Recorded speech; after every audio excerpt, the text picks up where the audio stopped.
all persons before the Honorable Justice of the Appeals Court, now sitting in Boston, Commonwealth, and the Commonwealth, draw near, give your attendance, and you shall be heard. God save the Commonwealth of Massachusetts. This court is now open. Please be seated. Good morning, Your Honor. Morning. Good morning and welcome to the Appeals Court. I'm Chief Justice Mark Green. With me on the panel for all 6 cases we have on the list for argument this morning. Sitting to my right and your left is Justice Ken Desmond. To my left and your right is Justice Rachel Hershfang. We've read the briefs. We're familiar with the factual and procedural record of each case, and you needn't go through all of that. Each side of the V has 15 minutes to argue. If more than one attorney is going to be arguing on either side of the V, please let us know in advance how you'll be dividing your time. And as you are likely aware, there is no rebuttal. The digital timer is on the podium. It begins at 15 minutes unless you're dividing your time, and it will have a green light that will remain illuminated until there's a minute and a half left.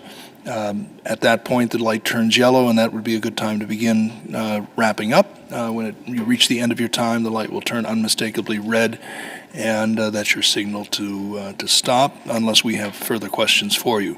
First case on our list for hearing this morning is case number 2023 P374, the Commonwealth versus LIZAIDA, M. REYES. May it please the Court, Your Honors, my name is Ryan Sullivan. I represent Ms. REYES. I want to start by saying we agree that falling asleep while driving is a negligent and perhaps grossly negligent thing for someone to do.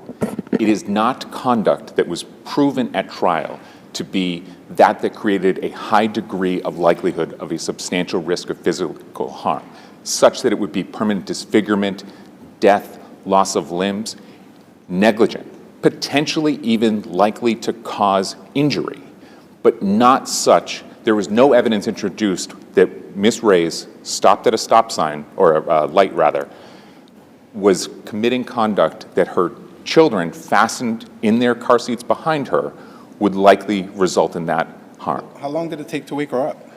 It took minutes to wake her up. And that was with people banging on the door and banging on the windows and everything? That's correct.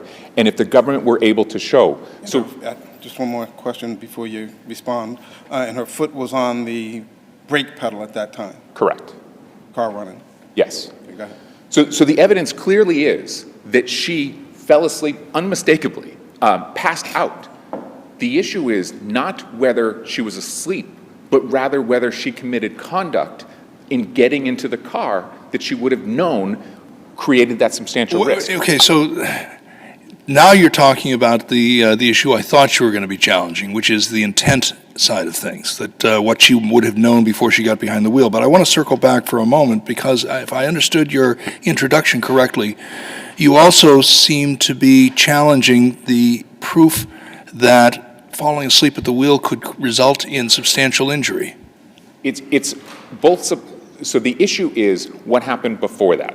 So for instance, if I'm sitting in my car and I fall asleep and I have no idea, I didn't necessarily engage in conduct that created a substantial injury. No, but moving the car, driving the car, and falling asleep while the car is being driven, surely a rational jury could infer that that could result in substantial injury or death, correct? Not that it could infer that it could result, but the Commonwealth has to prove that it's a high degree of likelihood that it would. Well, okay, but it doesn't require, and this is, I'm not going to use a legal formulation here, but it doesn't require a stretch of imagination for a car barreling down the road with the driver falling asleep to careen off the edge of the road and run into a tree or a ravine or roll over and blow up. I mean, So I agree with the court. I absolutely agree with that statement. And if that evidence was produced at trial,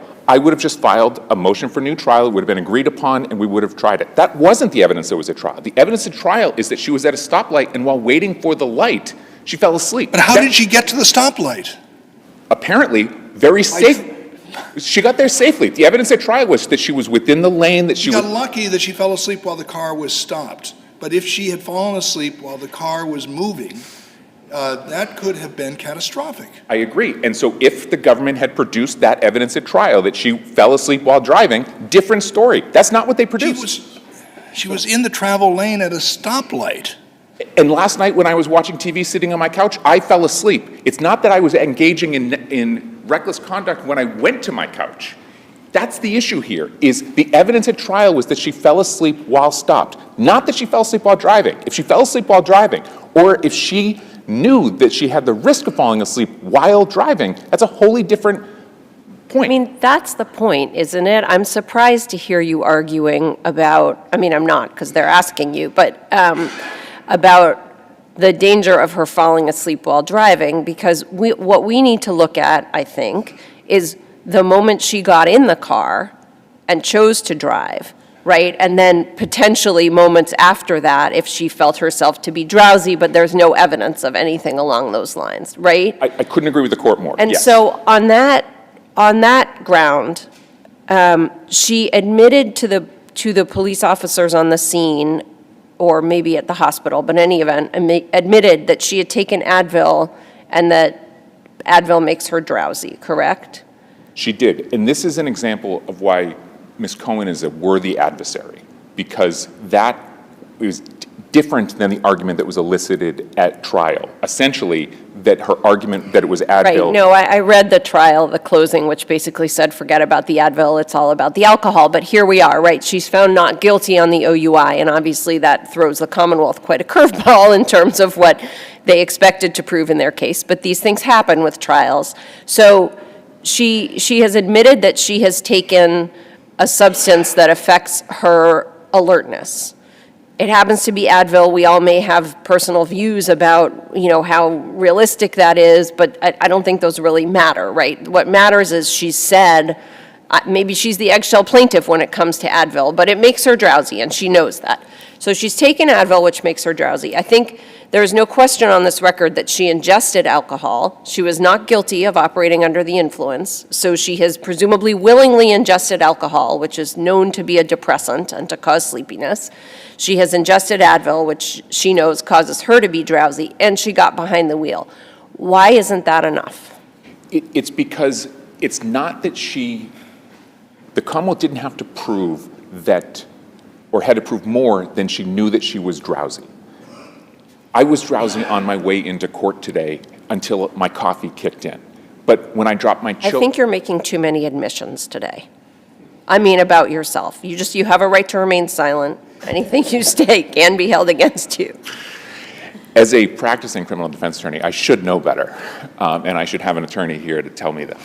But in any event, that's the issue, right? Is that the evidence was that she, in the light most favorable to the Commonwealth, which I wish it wasn't the standard, but it is that she knew, that she knew that this made her drowsy. Not that she knew that she was likely to fall asleep. And that's the issue that I have, which is where I'm making both of these points. So what about if you add in 4 o'clock in the morning and her shoes are on the wrong feet? So the shoes on the wrong feet is a really good example of what I think is, in order to use that to suggest drowsiness requires a huge amount of speculation. So the sandals were on the wrong feet. And so we don't know if a completely alternative point is that she was driving without sandals on as people often do, and that when the police woke her up, she just slipped them in and got out. On the wrong feet?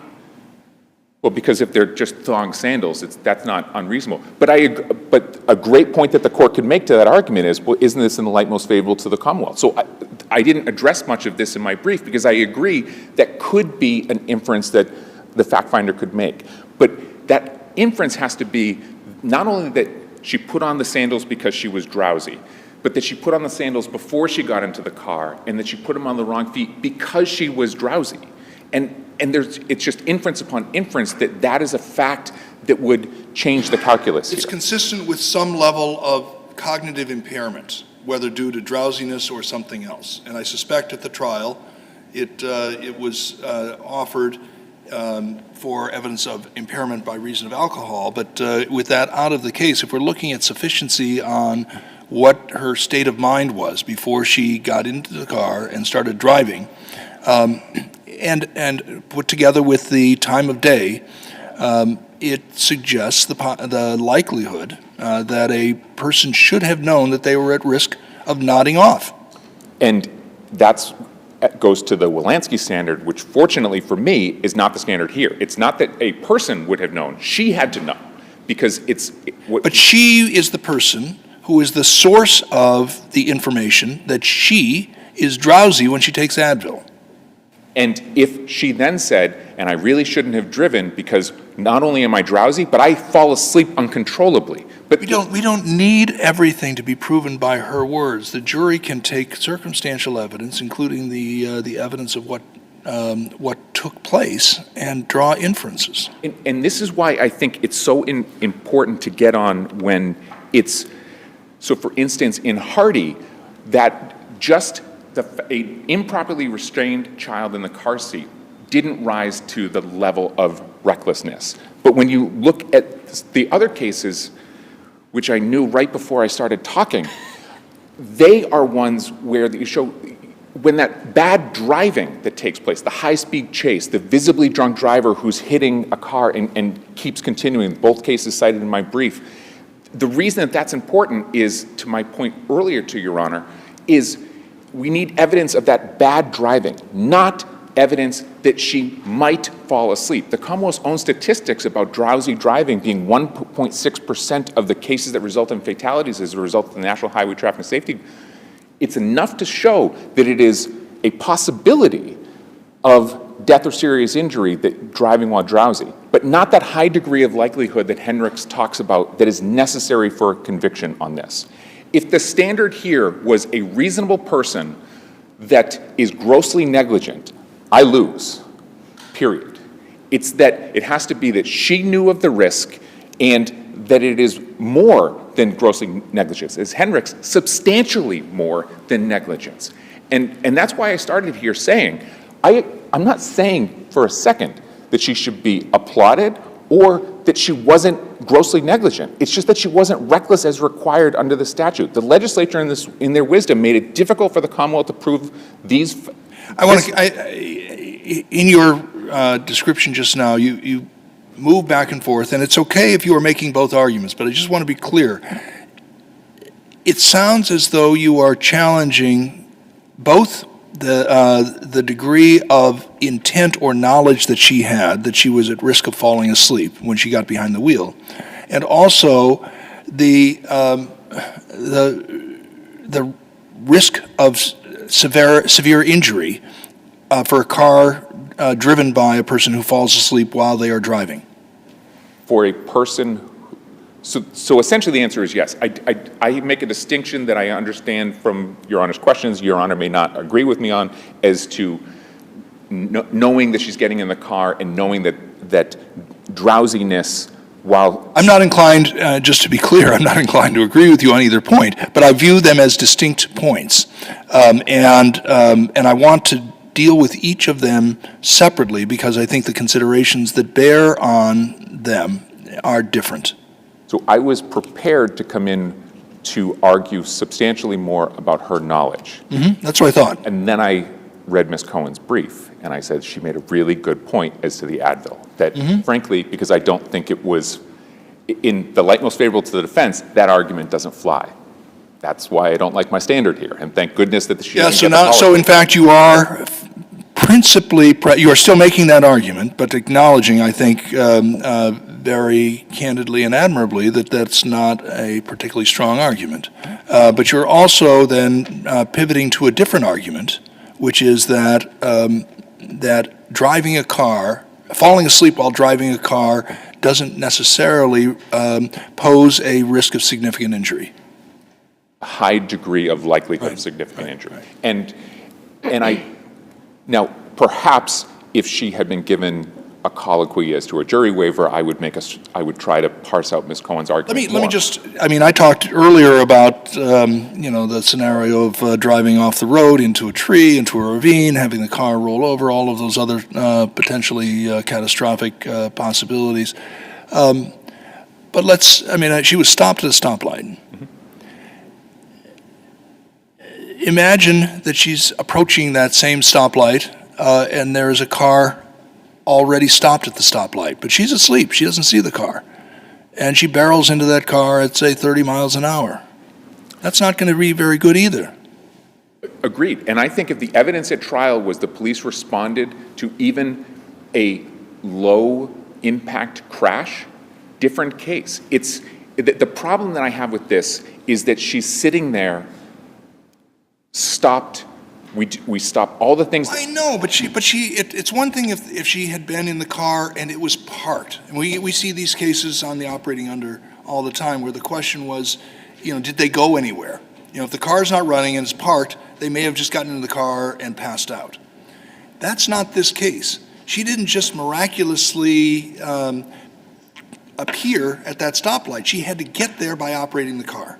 And because she did so, we can infer based upon defense counsel's cross-examination questions that she was properly in the lane, that there was nothing untoward as to where she was, that she got there safely. The issue was, and as Justice Desmond pointed out, that for even minutes she was stopped there safely, not creating risk. I understand I'm not going to win your honor on this argument, but it is mine. Can I move back? And I want to ask you another question about the other point, namely her intent when she got in the car. Because one fact that she knew, even though the judge didn't know it maybe until after the trial, is that 2 years earlier, she had been charged with reckless endangerment of a child because she fell asleep behind the wheel with her kids in the back. To what extent does that need to be part of the calculus when we think about what she knew when she made the decision to drive? I would suggest to no extent, because Why? because it wasn't evidence that was admitted in trial regarding this. I agree with the court that if the court is not swayed by my arguments as to sufficiency when I try this case again, that's going to be a very difficult point, because those redactions that were made with respect to prior that prior issue may go to whether or not she specifically did have that knowledge.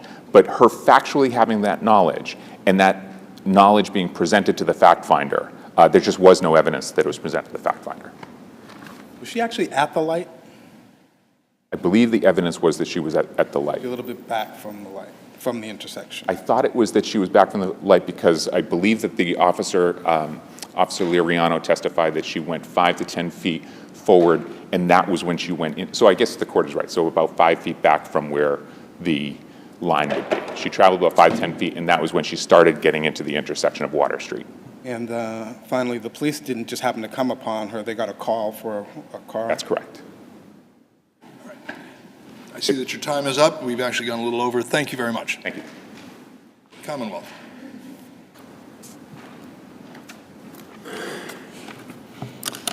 Good morning. May it please the court. Jennifer Cohen for the Commonwealth. Obviously, the Commonwealth concedes that the defendant is entitled to a new trial because... So this case is going to go back for a new trial, and I suspect that the next trial is going to look very different from the first one. Probably, Your Honor. It's because that trial, this trial will be only on the reckless endangerment. It will take the alcohol out of the equation, except as it bears on her drowsiness. Yes, Your Honor. I do think that it will change how the evidence is presented, hopefully. But you got to get there first. Got to get there first. So I would argue that the Commonwealth is entitled to retry her because there's no bar on double jeopardy principles, because sufficient evidence was admitted at the trial. The first element of 265 section 13L was undisputed, and that's that there were children involved under the age of 18. I obviously respectfully disagree with my brother as far as the substantial risk of serious bodily injury element. I think driving while drowsy is indeed very dangerous and poses a substantial risk to the people in the car of the drowsy driver as well as other drivers on the road. I think that's just commonly accepted. And I think even if Your Honors were to accept my brother's argument that she was stopped at the light so she didn't fall asleep while she was driving, the police did knock on the window such that the defendant was roused enough to take her foot off the brake, and they did witness her car travel forward while she was not conscious enough to apparently know where she was and to replace her foot on the brake.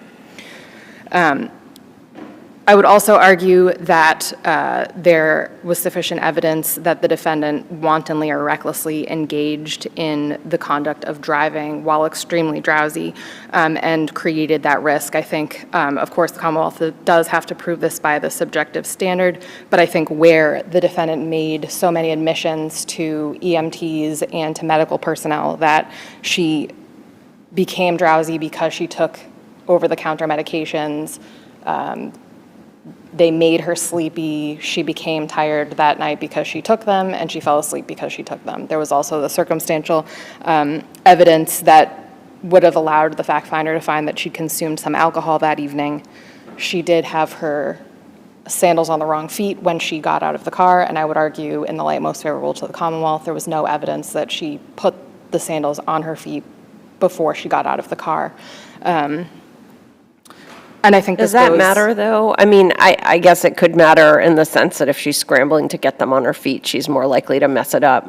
But yes, I would agree. I would say that if it was in the light most favorable to the defendant, that could have been possible. But I think where in the light most favorable to the Commonwealth, it is helpful to my case because I think common sense tells you that even if you accidentally put your shoes on the wrong feet, you don't continue to walk or do anything with your shoes on the wrong feet.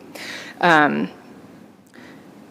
finally, the consciousness of guilt evidence, which was that she twice denied having fallen asleep at the car in the face of what the police witnessed and later admitted to having fallen asleep when she was speaking to medical personnel. How does that bear on her awareness or intent at the time she got behind the wheel as compared to trying to evade the consequences of being discovered while sleeping? I see Your Honor's point, and I do think it perhaps goes to more trying to make herself look better on the scene. So it's probably the least helpful to my argument. That's probably right. But I would still say that there's enough otherwise there to prove the Commonwealth's case. absent any record evidence, which I don't think there is, that Tylenol or Advil, I think she said both at different times, are known to cause drowsiness. Is the answer, I don't even know where the beginning of that sentence came from, but is the answer that we just need to take her at her word, that even if she's the only person in the world who is made drowsy by these things, she said it and therefore it's true? I would agree with the latter part of the question. I think where she specifically said it makes her sleepy, she was drowsy because of that medication and fell asleep because of that medication, I think we can take her at her word for that. And is that enough, or do you need the alcohol as well? I would argue that that is enough and that the alcohol is just more evidence going to her lack of alertness while she was driving. I think if it was the other way around and we didn't have the evidence of her admitting that this medication made her drowsy, I think I'd be on very different footing. The kids were properly secured in their car seats, right? Yes. Isn't that evidence, or couldn't that arguably be evidence of her mental alertness? I mean, I don't know, there were toddlers, right? It's really kind of not easy to get a toddler properly secured in a car seat. Yes, Your Honor. I mean, she did also admit that she was leaving a friend's house, so it's possible that she had assistance getting the children into the vehicles. There's just no evidence about that. No. So would it make a difference if she had taken Advil and instead of 4 in the morning, it was just noon in the afternoon? Same fact. I think the time of day isn't the deciding factor. I think that is helpful. I mean, I suppose, you know, there's inferences that she's saying she's coming from a friend's house at 4 a.m. I mean, I think you could perhaps infer that she hadn't slept at all, so I think that kind of goes to her lack of alertness while she's driving. But I think if it was noon and she said all of the same things and all of the other facts remain the same, I think I would still be making the same argument. If there are no further questions, I'll rest on my brief. Seeing none, thank you. The case is submitted. Thank you. The next case on our list for argument is case number 2023 P583, the Commonwealth versus Beatrice Ortiz. I'm sorry. Case number 2022 P423, the Commonwealth versus Paul Francis. I was getting ahead of myself.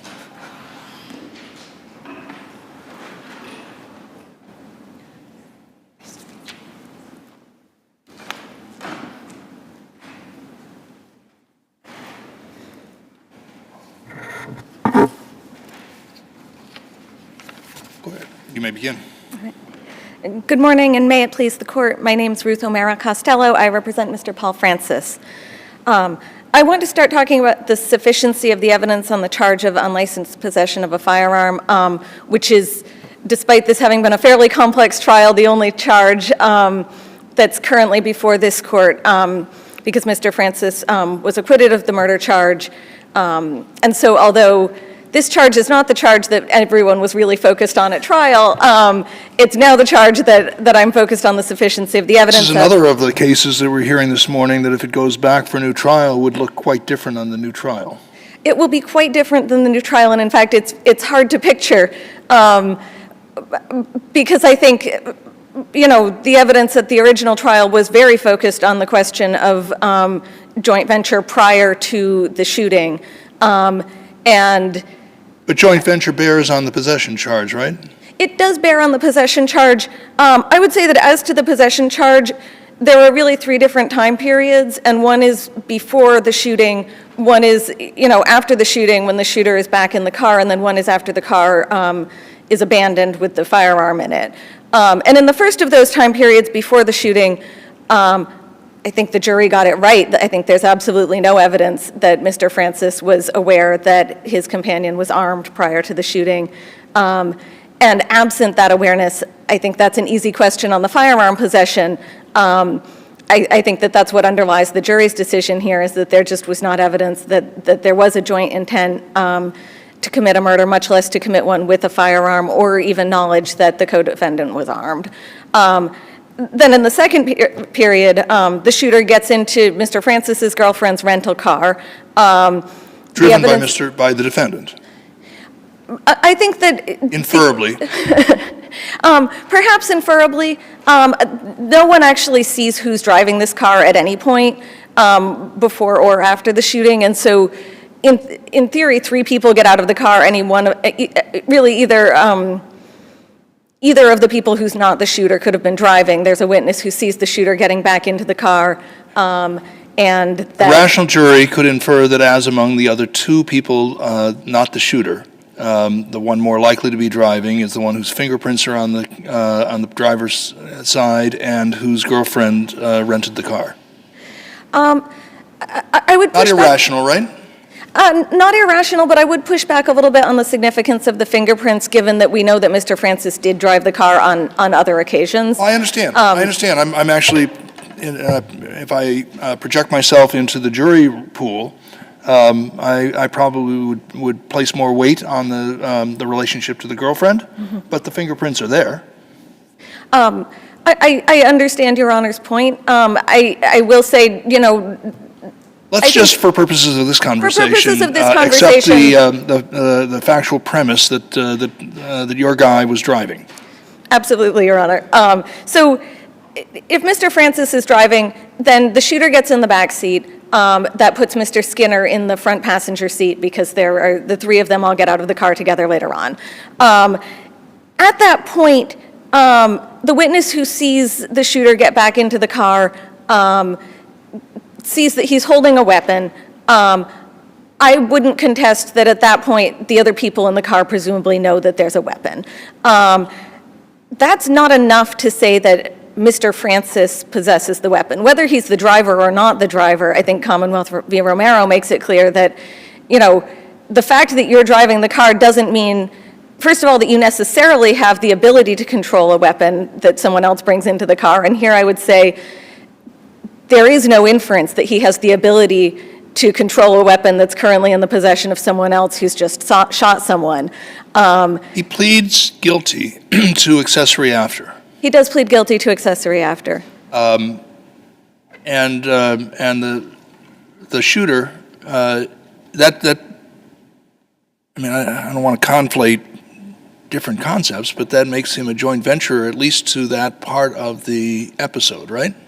Well, I think it makes him a joint venturer in aiding the shooter's escape. Who at the time has a weapon in his possession, and he knows that he has a weapon in his possession. Who's the he's? You had an indefinite antecedent. My grammarian here. He is the shooter. The driver knows that the shooter is in the car with a weapon and he's helping him. He's driving him away. And so why doesn't Romero then mean that, at least on the standard that we are looking at here, indulging in favor of the Commonwealth, why isn't that enough under Romero to say that your client constructively possessed that firearm? I mean, he didn't, I hear what you're saying about the shooter just shot someone, and obviously that's not nothing, but your client doesn't say, get out of my car. He doesn't say, drop that thing. He doesn't, I mean, as far as we know, right? The gun gets in the car with the shooter and remains in the car after the three guys leave. Why isn't that enough? So I would say, it's true in Romero, too, that the driver is aware of the gun and doesn't say, get out of my car, I'm not having you in here with that. So I think it's important on that to distinguish between constructive possession versus the joint venture accessory to possession, essentially. As to constructive possession, Mr. Francis personally needs to have the ability and intent to control the firearm. I don't think that you have that here where it's directly in someone else's possession.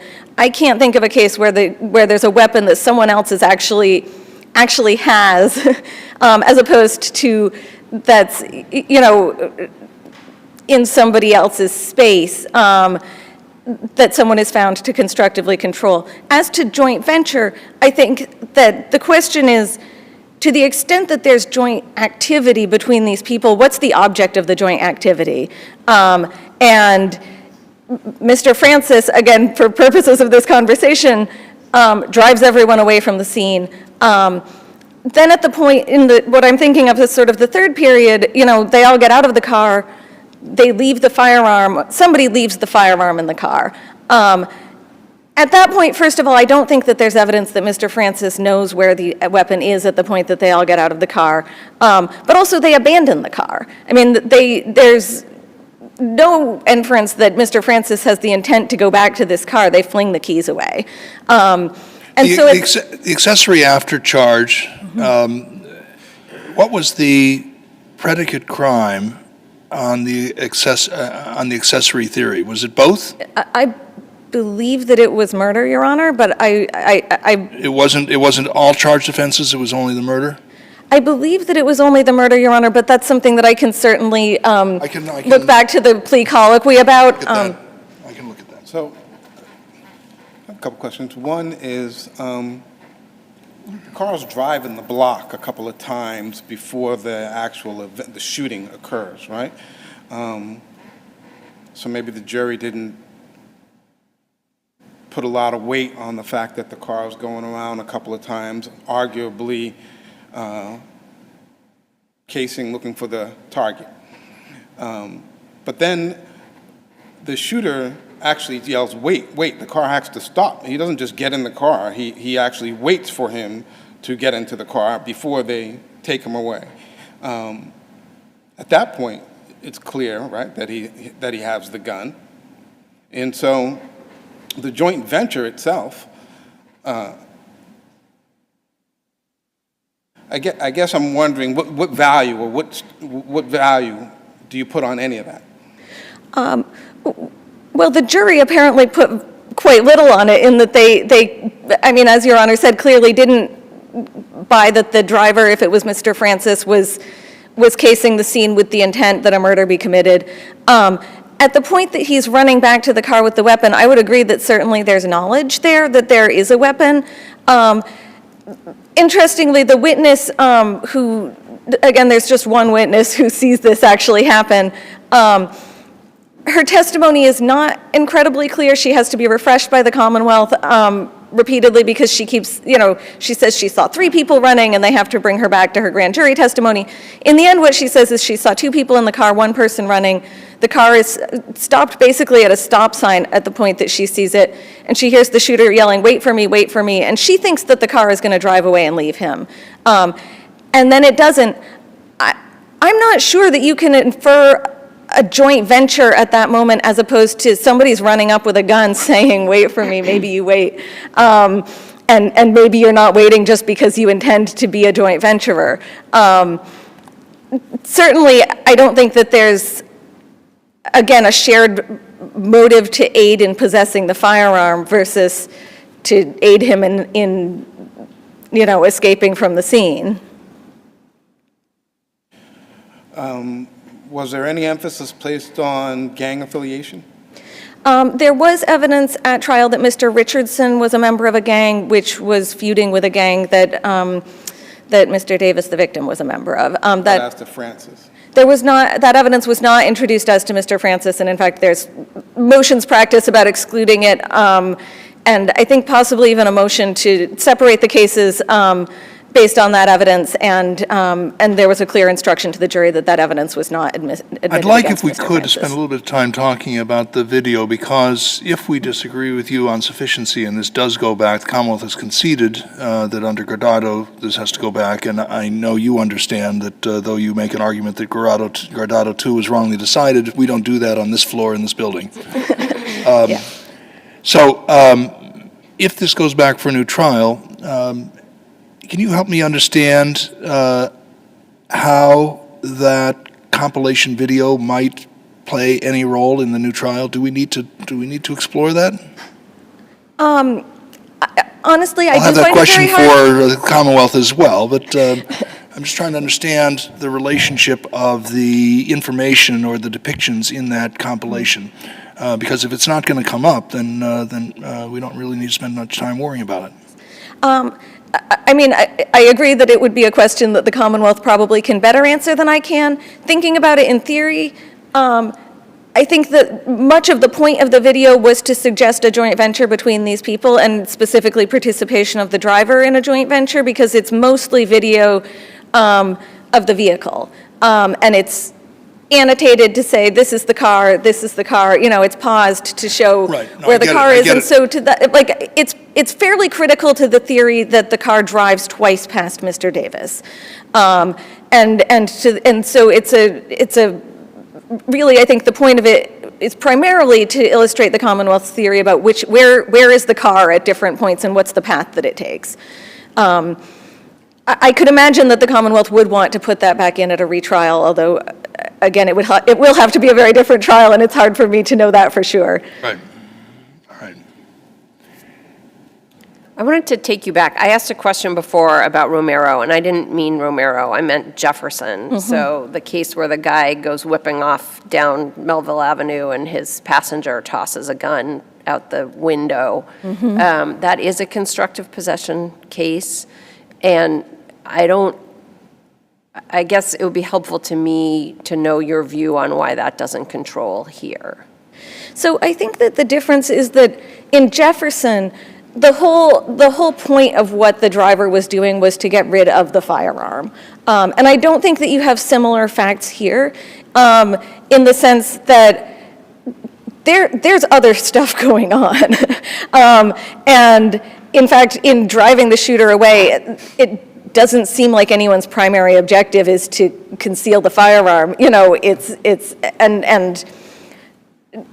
I mean, it's much more clearly that the objective is we're leaving. And there's not sort of specific driving that relates to an attempt to hide the firearm. Like they don't drive by a bridge and slow down to allow the gun to be thrown out the window into the water or something. Instead, he drives, he parks, they all get out.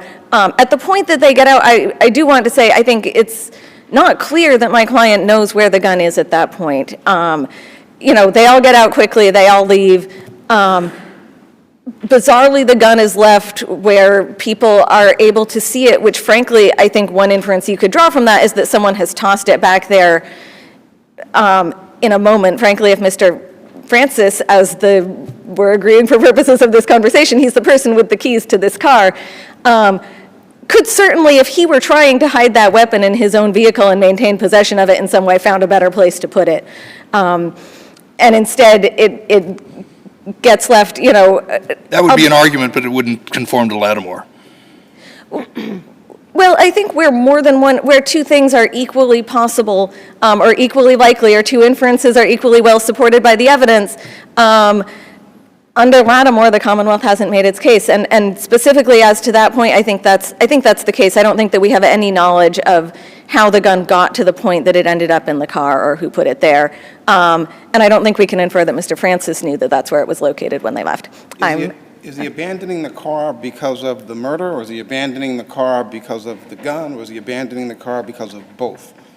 Well, I would say the evidence is silent on that point, Your Honor, and to that extent, again, I would say the Commonwealth hasn't made its case. I am out of time, and so if no one has any further questions, thank you, Your Honor, I appreciate it. For the Commonwealth.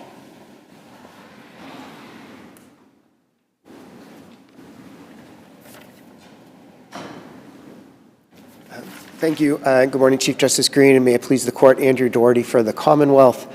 I am not just interested in what a retrial of this would look like, but I would also recognize that the co-defendant was ultimately convicted of first-degree murder, and there is some thought to how this Court will deal with the potential error in the motion to suppress and how that might affect Mr. Richardson's ultimate direct appeal, which has not been heard yet. So there's a... Well, we obviously have to address the issues in the case on the motion to suppress. We haven't spent much time talking about that, but it seems to me that the motion to suppress. Well, let's. But what I want to start with is the question of constructive possession, because in your view, what is the most direct path toward possession? I think.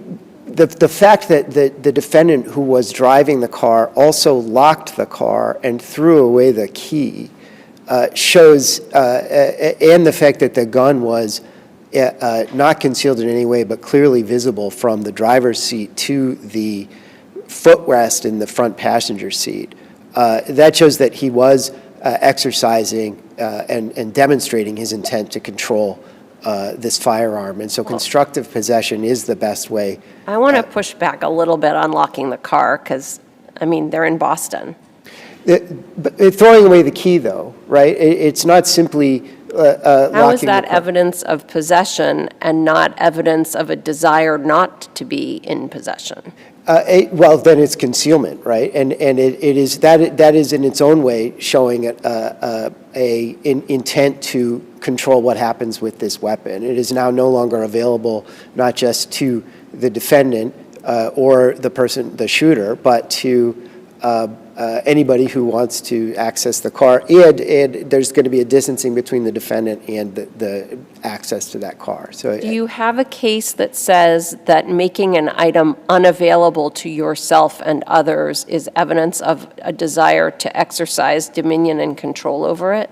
I don't, and if I find one, I will send it in a 16-hour. I mean, I imagine, though I'm just making this up, that there might be a case where somebody takes someone else's weapon and throws it into a body of water, thereby making it unavailable, but you had it and you threw it. Correct.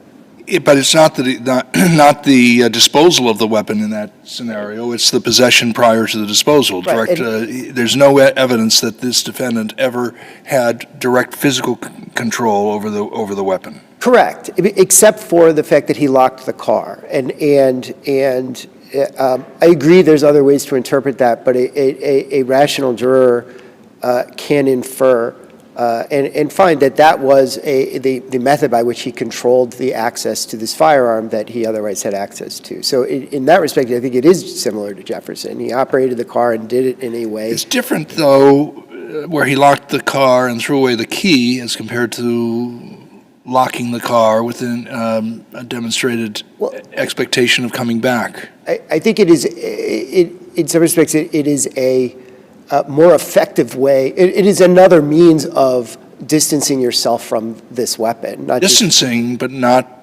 controlling or possessing. Well, I mean, he could always have gone back and got the keys once he realized the police hadn't been onto them, and if they hadn't found that they'd gone into 9 Woodville, and an hour later they're like, look, the coast is clear. Now I can go get the keys and go back and get the car. It's not as if he or his threw buddy them in could. the gutter or destroyed the keys. They were still available to him. He knew where he had thrown them. as I'm thinking of it, that seems to be the most reasonable thing to do with a car that you're trying to distance yourself from, is put it in a position where you can then go back and access the car. I think it could be as simple as the fact that he locked a car knowing that the gun was in there. It can be enough to show that exercise dominion and control. So I do think that is the cleanest path to get there. I think that in my brief where I discuss sort of the joint venture, joint venture as an accessory to the simple possession rather than the underlying crime may be a bit ambitious. However, there is language in Commonwealth v. Brown, an appellate court decision, that talks about the theory of assisting somebody in maintaining control of a firearm, though you do not constructively possess it, is a means by which you could be an accessory to the possession of the firearm itself. So, Do you have any insight on the question I asked the defendant's counsel earlier about the accessory after charge? How is that charged? I'm afraid I don't. I expect it was accessory to the murder charge. I looked in the record appendix. It doesn't seem to include the indictment on the accessory after charge. That should be a very simple thing to provide to the court, and either my sister and I can get that to you. Okay, if it's in the appendix and I missed it, just let us know where it appears. But if it's not in the appendix, if you could supplement, that would be very helpful. Thank you. Do you know what kind of a sentence he got on that? Whatever sentence he received, he has served. I thought it was a 5 to 8. I could be wrong on that. Turning the motion to suppress, the simplest way for the court to consider that is to assume, for the sake of argument, that the judge erred in finding that the discovery of the gun happened first. I think I make a... That's pretty clear from the recording. Right. And there's a couple... I just, to the extent that you may not have replicated what I did to get there, you can see in the individual channel-by-channel recordings timestamps at the end of each file. And then as you listen, you can find relative times that things occurred. It's not the timestamp so much as the content of the statement itself that reflects that it was afterwards. So yes, as far as the discovery of the gun, it right. Clearly, But I mean, it was interesting to me as I was reading through Judge Healy's order, because as he incorrectly, it appears, treated the discovery of the weapon before the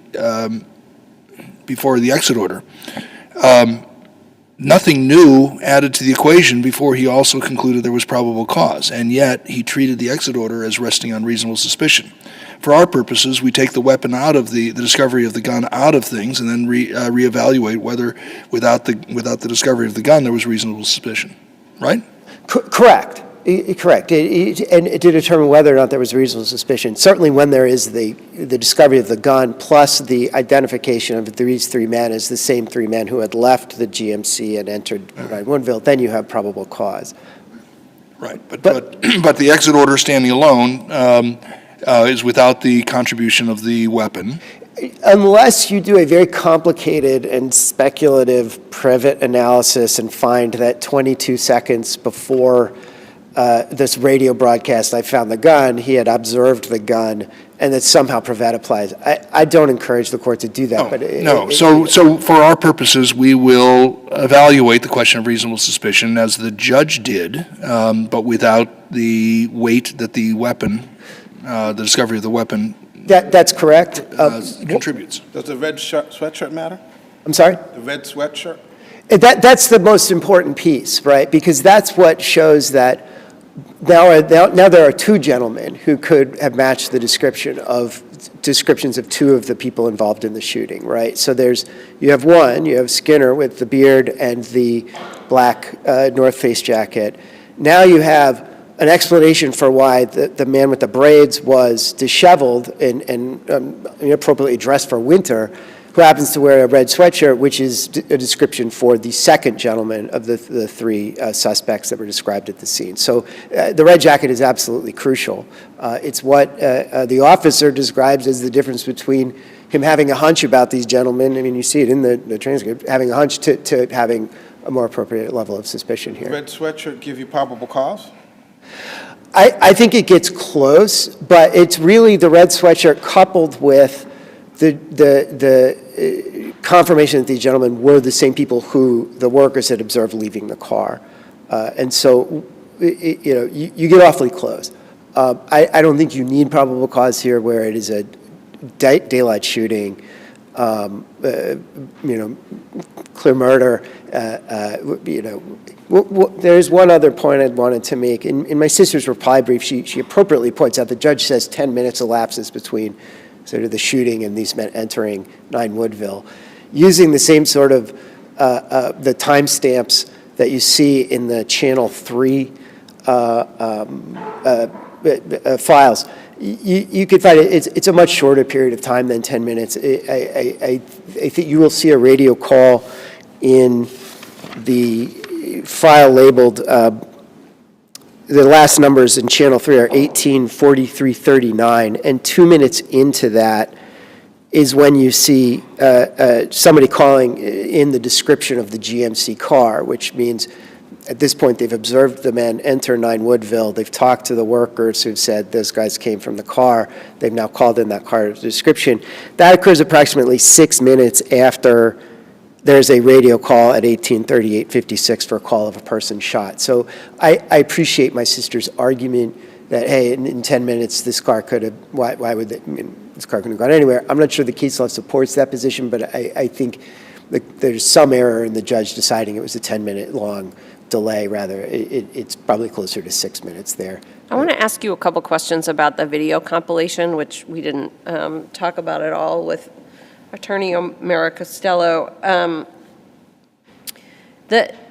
guess I was kind of surprised by this whole thing, I have to say. I haven't tried a criminal case in a while, so the fact that, now there's movies as part of them was I'm sorry, interesting to me. Movies, like in your criminal trial. Yep. And we have actually a number of them this month. But in Chin, the Chin case tied the propriety of the officer's testimony identifying the vehicle to the fact that the officer had actually seen the vehicle. And there's no question here that Officer Montero had not actually been on the scene, had not seen this vehicle. What he was doing was deducing from, his investigation, his driving the route, the timestamps on the videos, et cetera, that this was the same vehicle. Why is that okay under Chin? So in Officer Montero's testimony, he talks about how he was asked by officers who were familiar with the case, shown a photograph of a video, or shown this is the car we want to follow. So he never testified this was the suspect's car, right? What he was looking for was following the same car. So I think we're okay there, because he's not saying I was following this person, or rather he was directed to the attention of a particular car and asked, please give me all the videos in sequential order about where this car goes. I don't see a distinction between that and an officer looking for more information here. I think he is part of the process. So that, I assume, is also how you would distinguish Suarez, that it's not a question of labeling it suspect SUV, but just SUV. Correct in 2 points, right? I think what Suarez also cautions you, I don't think it's a problem for the officers to focus the jury's attention on a particular vehicle.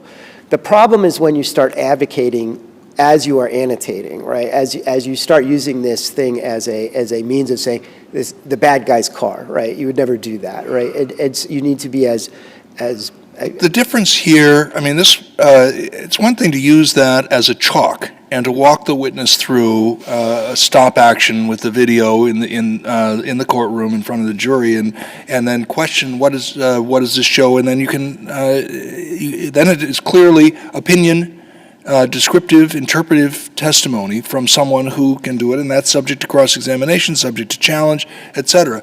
This was admitted for the purpose of doing all of that, but without the witness providing that description. So the main purpose the main concern that this is trying to avoid is avoiding the jury having to go back and look through the hours of videotape, figuring out how they play, figuring out how they work, and then arranging them in the sequential order that they... We could do all of that without the annotations, without the captions, without the editorializing. And the red circles. So, but we're talking about two different things, right? I mean, I think if we were to say, why is it appropriate, let's put the annotation aside just momentarily and say, why is it appropriate that the Commonwealth be allowed to admit a sequential video that clips various videos together? And the answer, because if that's the question, the answer is, God forbid there's an acquittal because the jury couldn't figure out how the No, but you know, obviously you could do this compilation and then have foundation for each of the clips that's included. But now we've added an editorial interpretive gloss over top of it that's is to some extent embedding hearsay. So it's two things. I think presenting it sequentially is important, again, because we don't want, Right. and the only way to do that is in a movie. The annotations, I'll say two things. Number one, I don't think any of the annotations are persuasively presented, right? It is black GMC car or black SUV. So if it was erroneous, it wasn't error that was particularly significant or weighty. Right. So I don't think anybody's arguing that they were made in error. The street names are correct. The direction the car is traveling is correct. The fact that it is a black SUV is correct, right? And I don't think anybody's arguing that those I'm not using error in the sense of factually incorrect, but in terms of offering, again, interpretive gloss. So, and nobody is arguing that the words that were used were argumentative words. And I don't think you could argue that the words black SUV are if it was suspect's car, right? Then we'd. But I mean, isn't it? There's just, I feel like that's a little bit of a fig leaf argument. Like, there's only one black SUV at issue in this case. Right. So by labeling it black SUV, any juror who's paying attention knows that it's the suspect's vehicle. Right. Clearly, you couldn't label it suspect vehicle. I absolutely agree. Right. But I guess the question I asked earlier is, why is SUV okay, given that you can't label it suspect vehicle? Well, because suspects is argumentative rather than, I mean, at worst, this is superfluous, right? There's certainly no advocacy in this component of it, right? It's extraneous or just driving home the point, hey, this black SUV you're seeing is a black SUV. I do think it's important that there's labels describing which direction the SUV is going, what streets it's on, that sort of thing.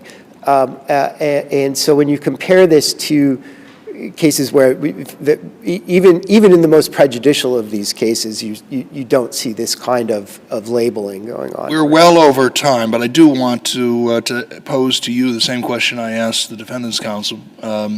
If this case goes back for a new trial, what role might this video, this compilation video, play in the new trial now that we're talking merely about the possession charge? It is a little bit tough to predict, although the constructive possession based off of the defendant's activities, knowing that there's a gun in the car and locking the car afterwards, it would certainly be the simplest way to prove what would otherwise be another 16-day trial. and that would not Well, require the except video. if they try to prove that using what you said was the clearest path, which is locking the car with the gun in it, right? Correct. There would be no video involved in that. However, I can't rule out what that. Right, no, I understand, and maybe if there is going to be a video, it would be a different production. All right. Thank you both. Thank you, Your Honor. Thank you. And now we do move to case number 2023 P583, the Commonwealth versus Beatrice Ortiz. We will be taking a brief recess following the conclusion of the argument in this case.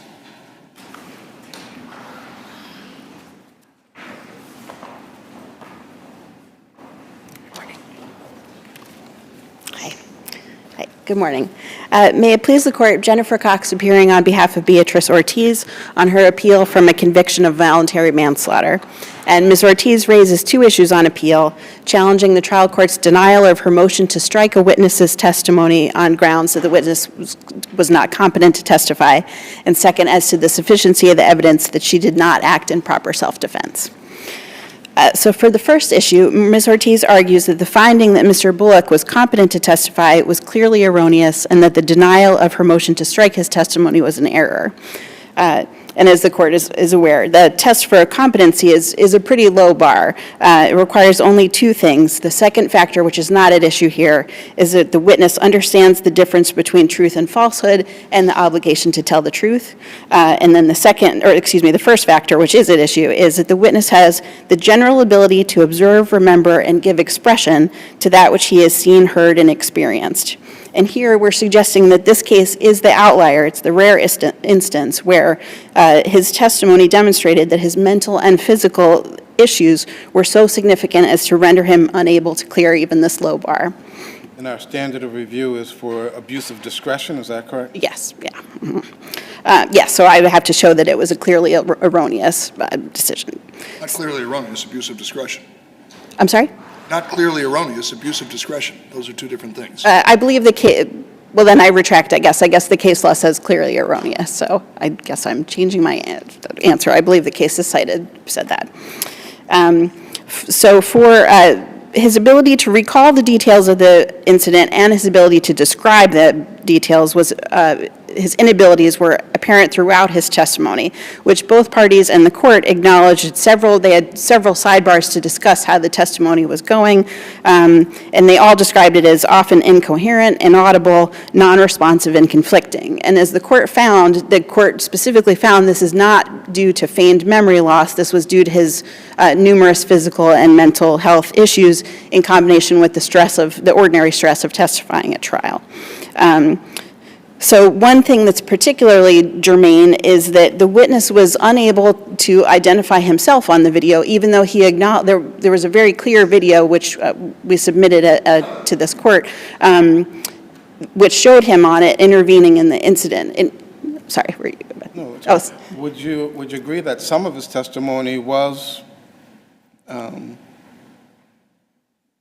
readily understandable and actually accurate? Right, I would agree with that. In the beginning of his testimony, he is asked, he's able to acknowledge, yes, I was present, I intervened to help a woman, there was a fight. He talked about his mental health history, he talked about He did, but I would say participation. He does identify himself, at least at one point in that video, as himself, right? Yes, but I would say at only one point, and then after he identifies himself, he retracts that and says, oh my God, all I know is that ain't me. So, there are glimmers in his testimony for sure of things that are corroborated by the video, but I will say he also, when shown the video, does not identify this as the fight that he witnessed. And that, so, as I said, this really is a rare instance where this combination of factors, and as the court said, it really does appear that the witness is doing his best. And at the beginning. And you'd agree that mental illness alone is not a bar? Absolutely would agree with that, right? Correct, yes. So that's why I'm saying this is the rare instance, and the Sylvia and Whitehead cases cited in my brief are about those issues, and in those cases they did find the witness competent to testify because they said the issues explained inconsistencies in the testimony that would allow the jury to evaluate, sort of give credibility weight to what the accurate what was accurate and what was not. And here I would say there really is no guide. I can't tell at the end of it what is accurate, even what he believes is accurate versus what not, because as you're saying, he starts with saying, I don't know, then at some point, and that's not me, then says, there I am getting up from the stoop, but then at the end says, oh my God, that's not me, all I know is that's not me. And So Judge Drexler really considered all of that. Yes. When he. There's numerous ruled on it, sidebars right? discussing He thought it. about it, he considered it.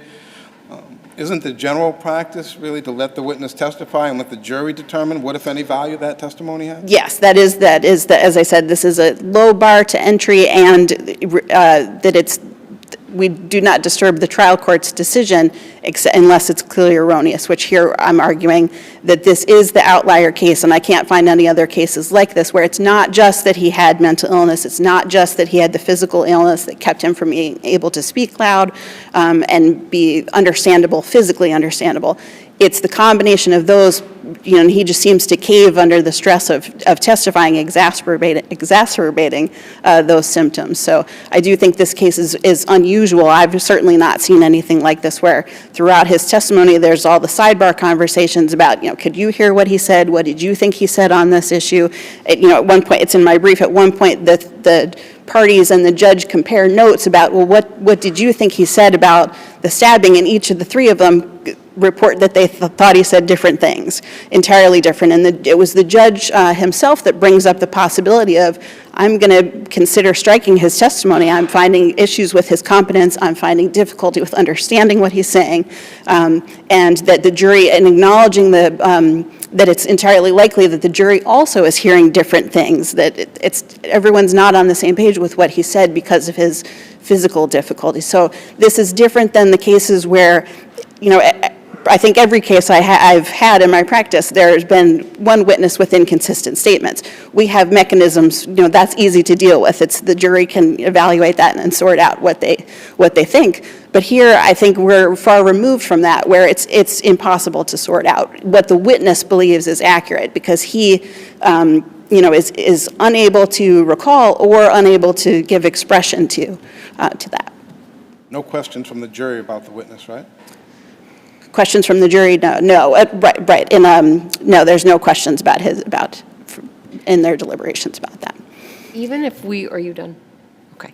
Even if we were to conclude, to agree with you, that it was error to admit this witness's testimony, why, in light of the fact that the whole incident is on video, why was it prejudicial error?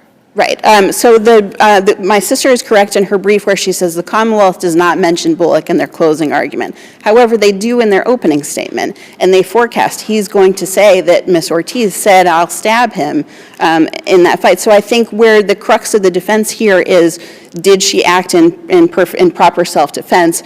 I think even though the jury, did return a reduced verdict of the lesser included offense of manslaughter, I do think not striking his testimony, coupled with the Commonwealth's appropriate at the time expectation that he was going to testify that she said she would stab him, I do think we cannot now say that did not happen and could not have influenced the jury's Was Why that- doesn't the reduced verdict do away with that argument? I know you said at the beginning, well, they had a reduced verdict, but why is that just a well they and not the answer?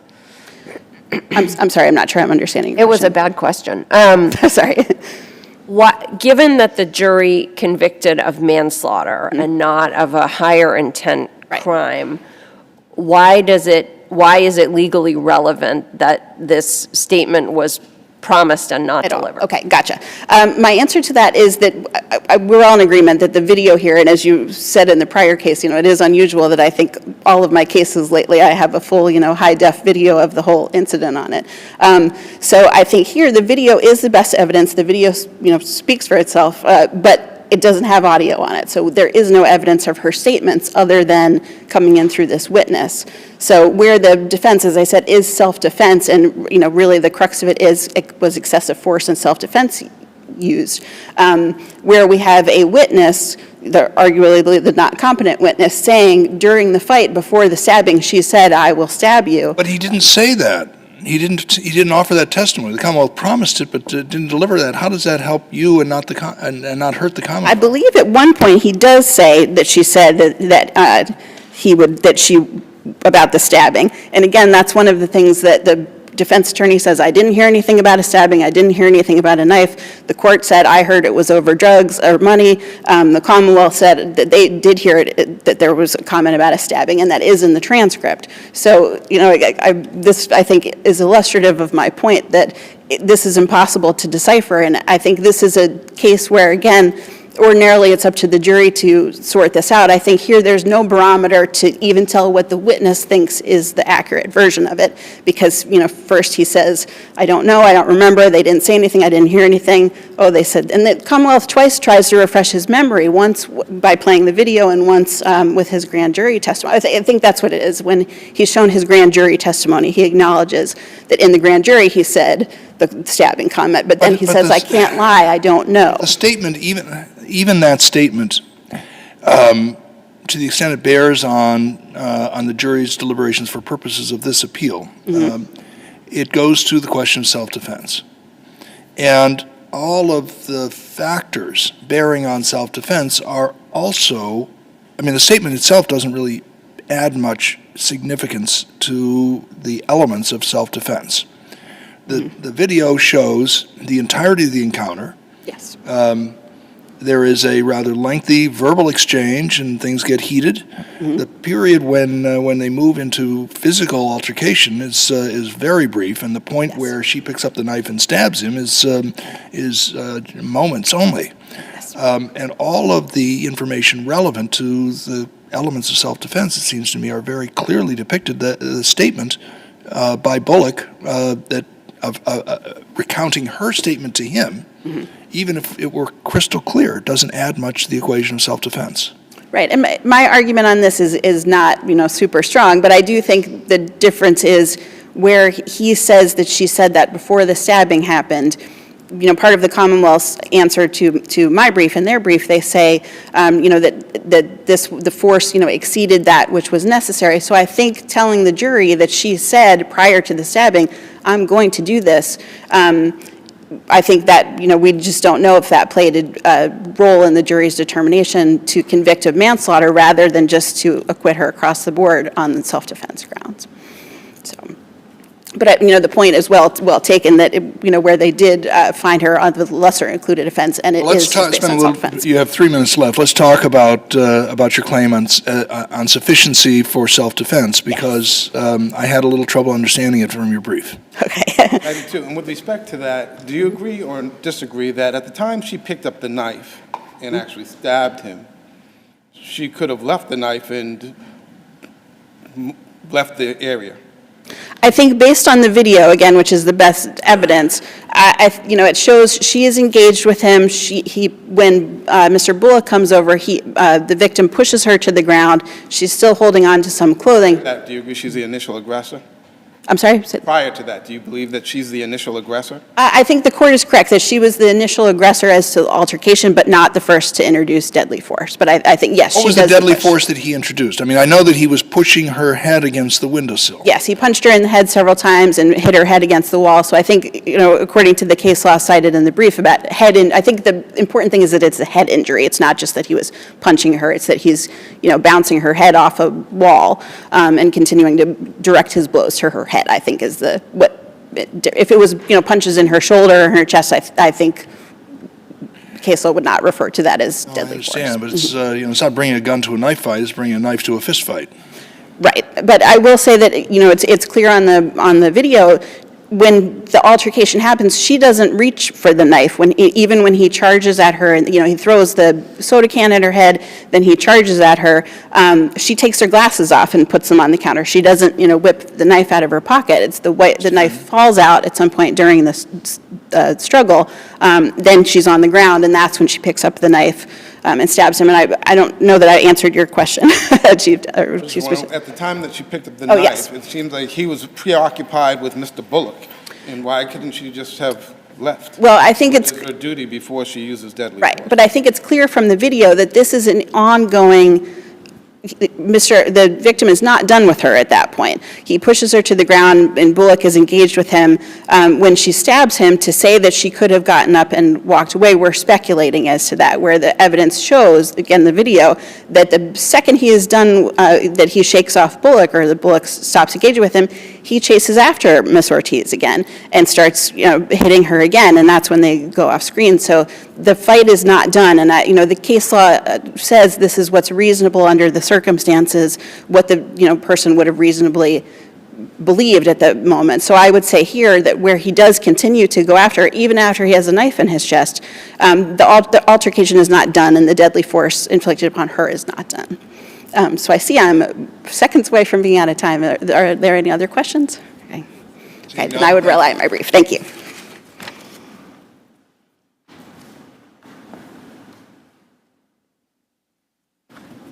Good morning. May it please the court, Catherine Jansen on behalf of the Commonwealth. I would also like to acknowledge the victim's family in the courtroom. I'm going to start first with the competency issue. I think under the case law, the tendency is to let this in and let the jury weigh the credibility or give weight to the testimony unless there is clear case of incompetency. And I would say here, this is not a case where there's a clear case of incompetency.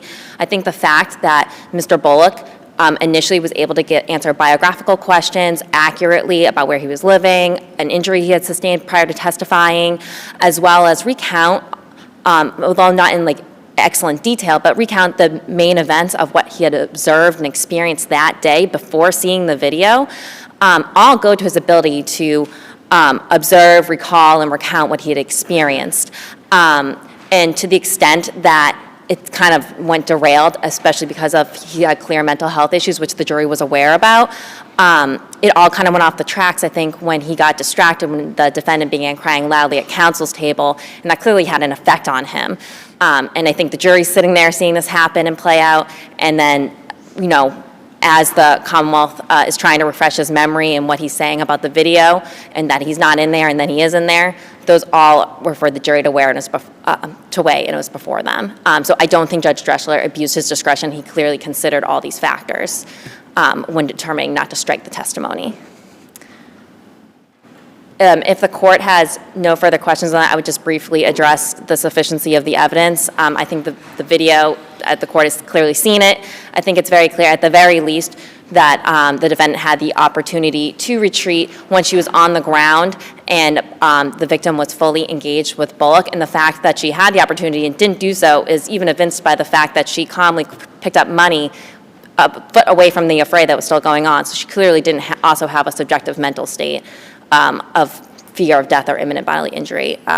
You heard the defendant's argument that the blows to her head or pushing her head against the wall is sufficient to warrant the use of deadly force in response. Do you have anything to say about that?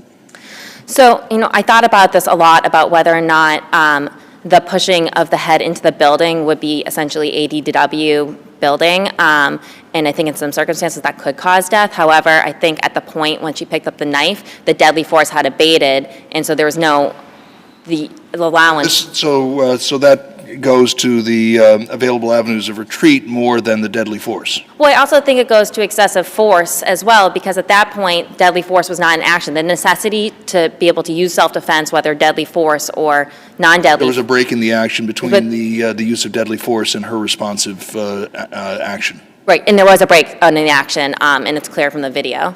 But it was a 6-second break. I mean, from her perspective, you're out there, a guy has just, and I think pushing her head against the building isn't quite right. I think he slams her head into the building and then punches her in the head with a closed fist and then throws her on the ground. He is momentarily distracted because Mr. Bullock comes at him. It is true that to the extent that a physical connection remains between the two of them, it's because she is hanging onto his shirt and not because he is hanging onto her.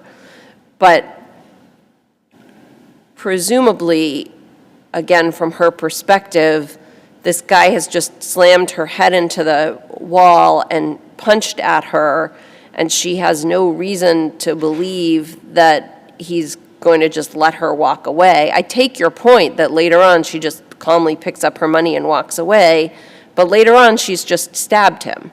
Great. Well, I think you have to look at this in the light most favorable to the Commonwealth, and I think looking at, from her perspective, even in what the rational jury could find, is that she could have let go. She wants to keep engaging, and she's holding on to the victim's shirt as she's falling. I mean, it is quick, and I will obviously concede that, but I think at that point, she sees that Mr. Bulk has already come into the affray as, you know, she's starting to fall, and as she's still engaged. All of that goes, again, more toward the opportunity to retreat than to, the break in the action seems to me is because she has, during this ongoing physical engagement, fallen to the ground, and so he's no longer able to beat her head against the wall because she's on the ground. Correct. Well, he could have gone on top of her and kept punching her, but he didn't do that. So, I mean, I He agree. hasn't done that because Bullock's... He's distracted. Right, right. And I mean, I think at the end of the day, the defendant loses because she had the ability to retreat, and she didn't. But back to the point, the introduction of deadly force was as you acknowledge, taking someone's head and pounding it, whether it's against a rock, a concrete pavement, or a brick wall, is traditionally viewed as the use of deadly force. I would say that's accurate. I don't think I could credibly say that wouldn't be deadly force. When factoring in whether or not she should have retreated or not, do you put any stock into her interview when she says, you know, they were disrespecting me, I was not going to be disrespected anymore, I was not going to back down anymore, they were just laughing at me? Does that weigh into her mindset? Absolutely. I think that directly goes to her mindset about what she was going to do in this fight, and that she had made up that decision, that she was mad, and that's why she picked up that knife. She knew where it had fallen, and she had seen it, and you can see her looking at it before. And so I think, again, we're looking at the light most favorable to the Commonwealth, just because I think these things all go to the fact that this was properly instructed, but the jury could definitely find, based on those statements alone, that she didn't have the subjective fear of imminent death or serious bodily injury based on those statements. She had every opportunity in that interview to say, I was afraid, I thought they were going to kill me, he was smashing my head into a window, and she didn't. So I think that's important as well, what she didn't say, and then in relation to what she did say. So that's another reason why self-defense was disproved. And the fact that, as we've described here, you believe that she could have picked herself up and walked away, the evidence nonetheless was sufficient to warrant instruction to the jury on self-defense, because the jury could have found otherwise. They could have, and these were credibility determinations for the jury whether to accept or reject them. And so if there had been no instruction, I think we'd be in a very different position, but the jury was properly instructed, and I think voluntary manslaughter is a verdict that's consonant with justice based on these facts. And of course, there wasn't a special verdict slip, so we don't know. They were instructed on sudden combat, heat of passion, excessive force, and self-defense. So if there are no further questions, I'm happy to rest my brief. Seeing none, thank you. Thank you. We will be in recess. We will resume at 10 past 11. All rise.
We continue our session with a case involving the termination of parental rights, case number 2023 P1232. Just as a reminder, much of the material in this case is impounded. When you refer to the participants in the matter, please do not use any names, mother, father, child, etc. We will begin with counsel for the mother.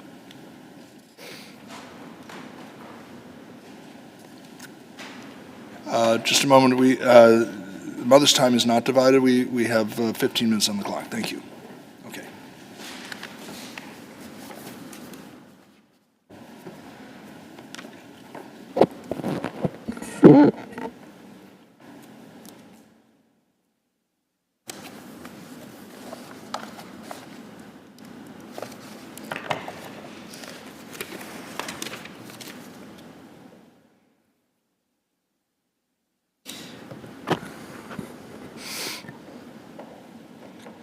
Good morning. May it please the court, my name is Valerie Robin and I represent the mother whose parental rights have been terminated for her young son. My client intended to be here and she might in fact walk in the middle of the argument, so I just wanted to let the court know.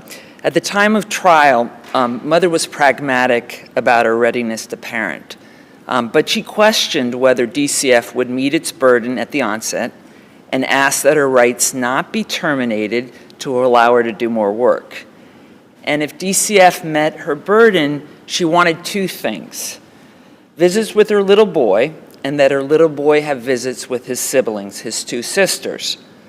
Mother knew it was important for the boy to have visits with his sisters, and indeed, through her visits with the boy throughout this case, she would bring the sisters to the visits at the DCF office. This was also during the COVID time, and as soon as the visits were in person, those sisters were present along with the mother.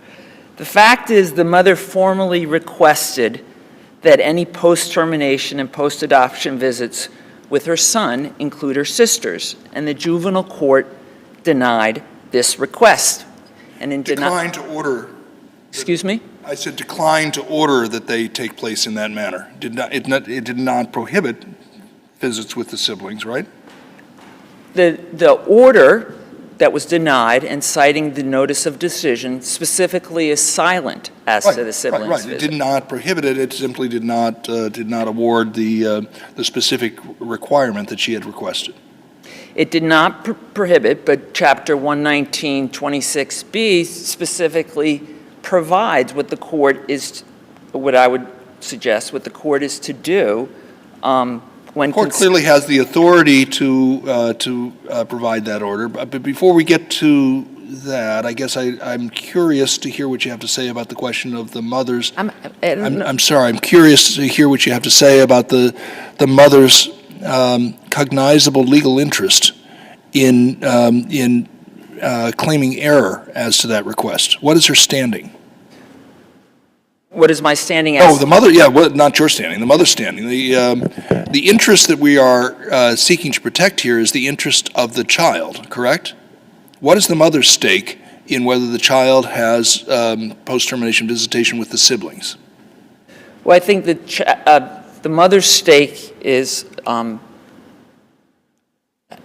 multiple levels. The first level is she's the mother. Not anymore. She's terminated. Prior to termination, she made the request. I understand.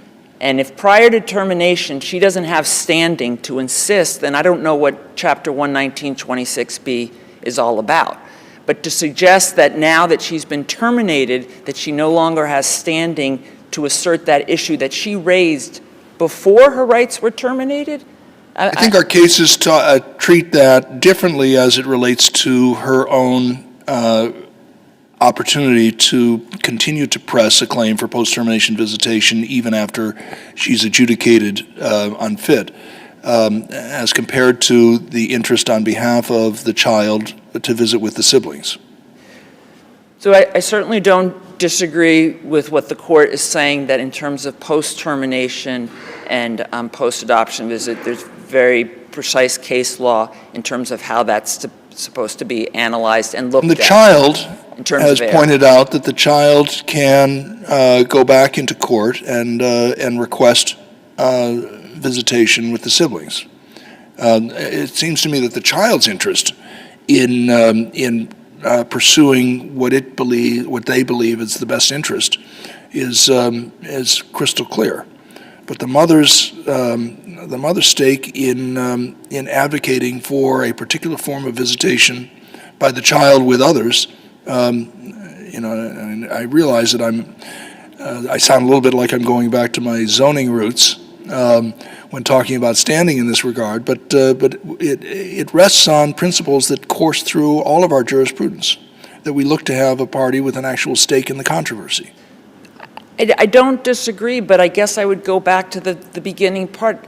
If the court recognizes that mother has standing to raise this issue before her rights are terminated, then I suggest that we have to look at what happened in this particular case. She raised the request for post-termination with the sibling, and the court was completely silent. The court Did she raise had... it at trial? Excuse me? Did she raise that at trial? She raised it. There was a motion, I think it's 23 in the record, Was that during the trial? Pardon me? Was that during the trial? Did she raise The this issue actual in the trial of the oral testimony? No, it was prior to the start of trial. She filed her motion, a written motion. In the written motion, she specifically requested that visitation. She specifically stated that she didn't think DCF was going to meet its burden, which I talk about also in my brief, and that as a result, if it did meet its burden, she wanted post-termination and post-adoption visits, and she wanted them with the two sisters. This wasn't a case like the case law has shown where DCF was already providing visits with the siblings. She knew that it fell on her. I mean, she was not a lot of things, but she wanted to have visits with the siblings. If she has the right to raise it, to now come back and say, oh, I think Child says, well, she didn't argue it in closing argument. I mean, she raised the issue. It should have been addressed. And the court did address it, but without addressing it. Were the sisters living with mom at the time? No, the sisters were not living at time, and that is a little bit of, the evidence is not the way we all would like it, because the judge basically said that they discredited the mother as to why she didn't have custody and whether the grandmother had custody. And what type of custody? Was that a guardianship? Was that DCF? We do have some information in the record that DCF was involved with the sisters. And I raised the point in my brief because it had to do this whole issue of whether or not she made herself available, and this goes to the issue, but whether or not she made herself available for a home visit. And they already had a home visit with the sisters, but she had canceled. But my point is there's a little bit of evidence in the record that DCF was involved.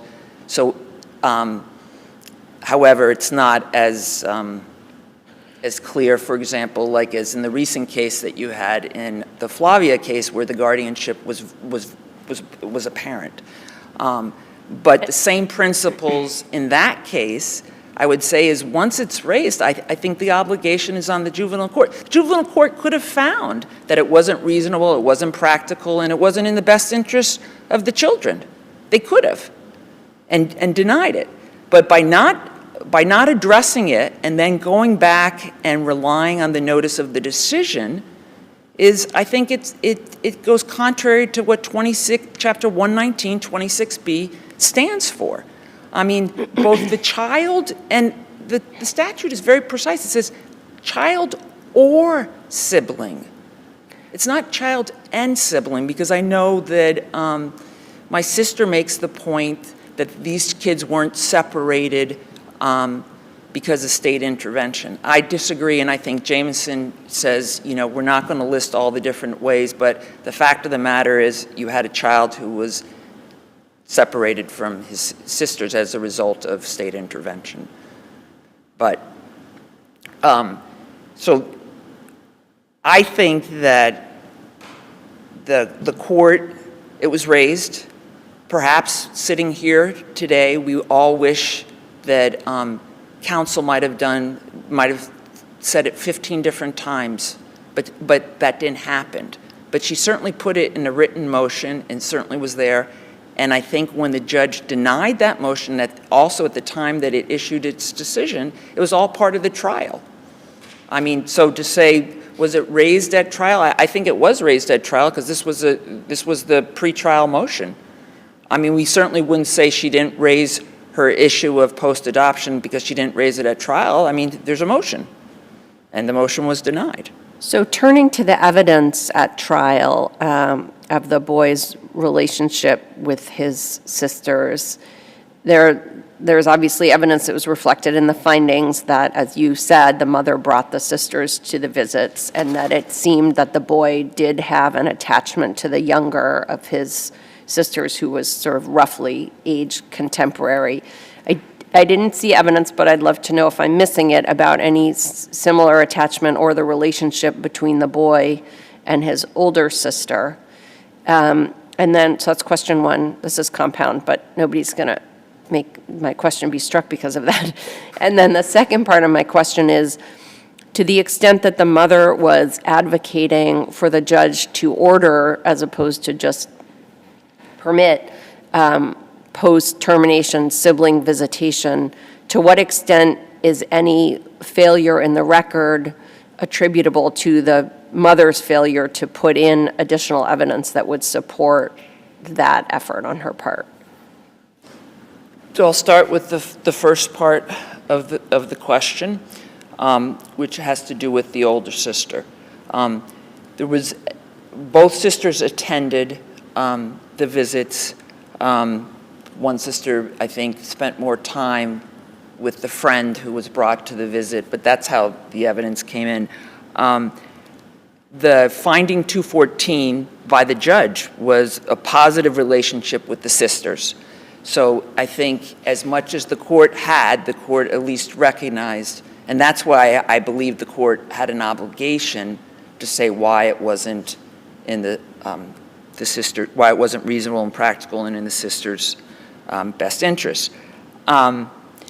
I also think the record... Can I just pause you for 1 second there? I thought we were looking at the boy's best interests, and you just said the sister's best interests. Well, I think whether there should be visitation has to be the best interest for both the boy and as well as for the sisters. And I think that that's what the case law... and you could see a hypothetical situation, I'm not suggesting in this case, where it could be, for example, in the boy's best interest, but not in the sister's best interest, and therefore, but, and then in terms of the second part of your question is what obligation is it on the mother? And I think that goes to the other question that I'm asking this court to talk about, is the sufficiency of the evidence and the standard of review of that. And we know post-termination and post-adoption, the review is an abuse of discretion. But what we don't have, and the case law is absent of this, is how much evidence has to be put in by DCF when we're talking about the best interests. No, but the cases where we find error in the trial judge's failure to order post-termination visitation are few and far between. There are certain conditions that are necessary predicates to support an order for post-termination visitation. But even where the evidence of a bond would support post-termination visitation, it is very, very rare that we find it mandatory that the judge do so. There's a wide swath of discretion that we extend to the trial judge in weighing whether it is mandatory for post-termination visitation to occur or whether it's something that can be left to the discretion of the post-termination placement, whether that's an adoption or the custody of DCF. And I recognize what Your Honor is saying, and I think that that's the abuse of discretion, and I think in part because of that standard, as to whether or not it should be ordered or whether or not it should be left in, DCF's custody or the But what I'm slightly saying is something different, is that when you're measuring the bond, shouldn't there be a standard as to how much evidence before you can say that there is no bond? For the party who's advocating a particular outcome, ordinarily the burden is on them to present the evidence to support the result that they are seeking. But when you're seeking to terminate a parental rights and you're seeking to look at both the best interest and the termination and the unfitness, and the case law says they both go hand in hand, are we now going to say it's the parent's responsibility to put in the bonding evidence? They're the one who wants to advocate for visitation and claim error in the failure to extend it. Well, then I would say the flip side of that is, what about the mother, what about the parent who they're seeking to terminate the rights? We say it's not their burden of proof, but in this case, the same thing happened. The judge 21 times sat there and said what the mother didn't do right. I mean, I'll rest on my brief because I know I'm running out of time. But that's the whole point, is in a termination, is it the obligation on the parent to put the evidence in, or is it the obligation of DCF to make its case? And now what we're suggesting is, when it comes to post-termination and post-adoption visits, two things I'm potentially hearing. One is, once your rights are terminated, well, then they no longer have standing. I understand that. But we're not going to look at what happened before the rights are terminated as to that issue. I think that would be a mistake. And then the second mistake is when you're asking for post-adoption and post-termination, is now it's on the parent to put the bonding. And I think that the standard, it would be helpful to have a standard, and again, I see I'm running out of time, so You're beyond time. So, thank you. And thank you. We can rest on your brief. Yep.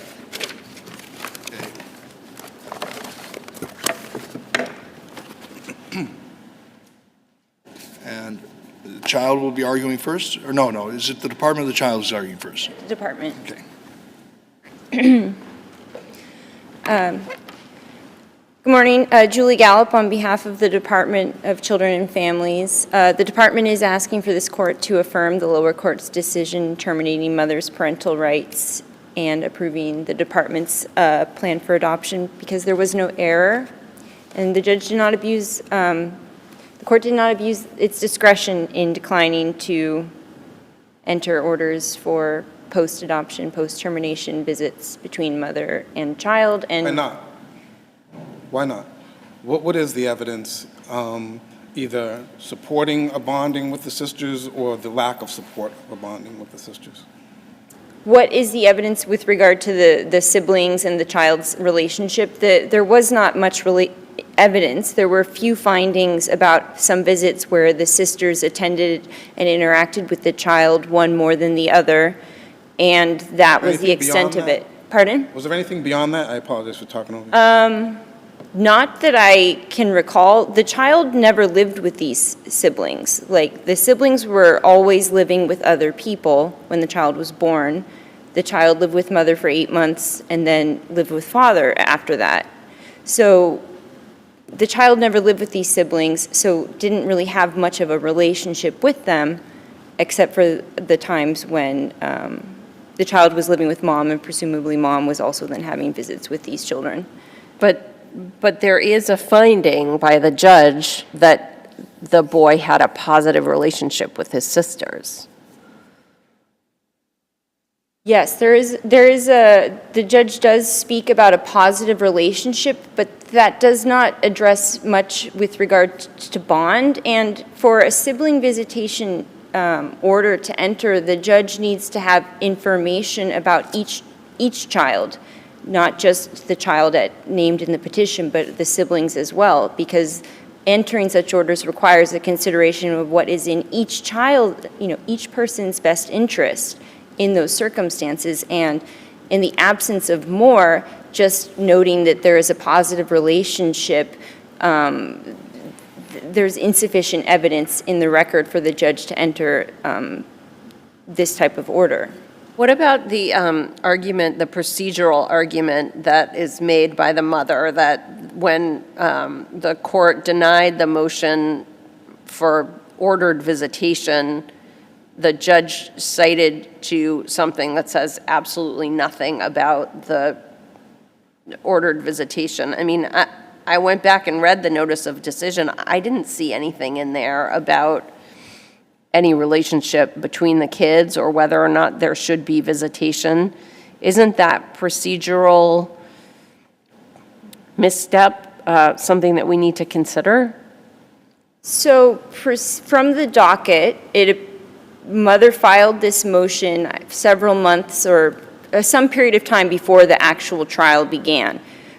From the docket, it's not apparent that she ever scheduled this motion, so we are, I guess, then to assume that she thought it would be heard in conjunction with the evidence at trial.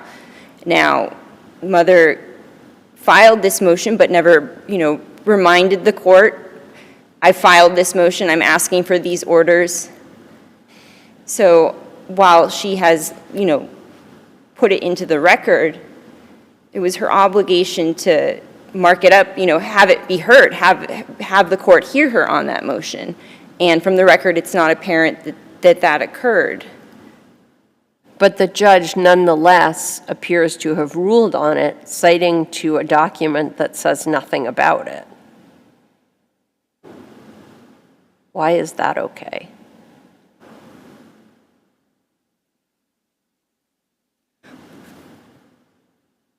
Well, I would say that you could infer from the silence of that document that it was determined to be not in the child's best interest to enter such orders. And why can we infer that any more than it was an oversight and the judge didn't speak to it? But I guess this kind of then is linked to what I believe is mother's obligation as the moving party is to present the evidence to the court to make the court aware that this is something that she's seeking. Isn't having it on the docket adequate? I mean, the judge tried the case, and disposing of the case would ordinarily require addressing each of the outstanding motions that was pending in the matter. I would say that remand of this issue would... You're getting ahead of what we do about that is a separate question. I'm pushing back, as I hear my colleagues doing, on the notion that this wasn't raised. Simply, if there was a motion filed, that seems to me to raise the issue. And then if the judge's action on that motion doesn't illustrate an understanding or a correct disposition of the motion, it may be justifiable on other grounds, but why would we endorse the denial of a motion where the rationale for that denial is facially incorrect? Being unfamiliar exactly with what Justice Hershfang is referring to in the record, I can't appropriately answer that question. So you're not engaging that directly because it came up as a surprise in this argument? Certainly.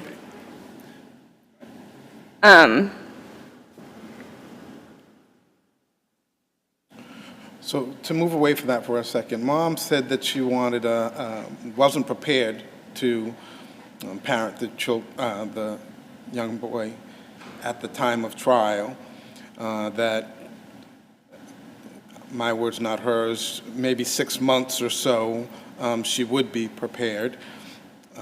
What in the record can we point to suggest that she would have possibly been prepared to do it within 6 months or 6 months out?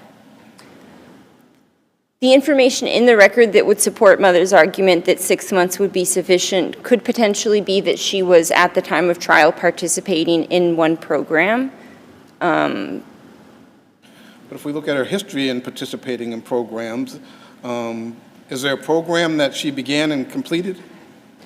That's not apparent from the record that she successfully completed any programs, and even the times that she was participating in programs, she still continued to engaged in behavior which those programs were aimed to correct.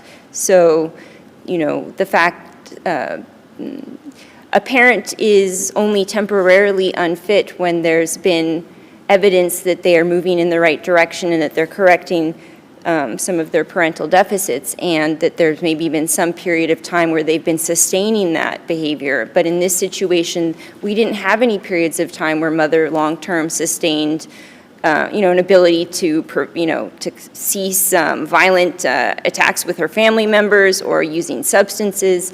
So on the facts of the record, there was not any long period of time that would suggest that mother just needed a little bit more and that it would then continue, you know, from moving forward, she would be fit, because we had no period of stability for the judge to to rely on that, like, this was reasonable and likely. Thank you.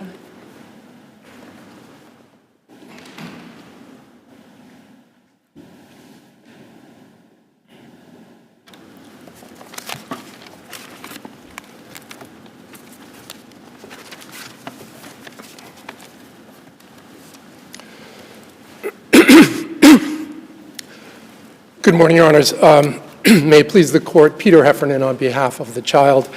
I'm asking the Court to affirm the lower court orders and to decline mother's request to remand this matter for any purpose, as further delay in this case is contrary to the child's best interest.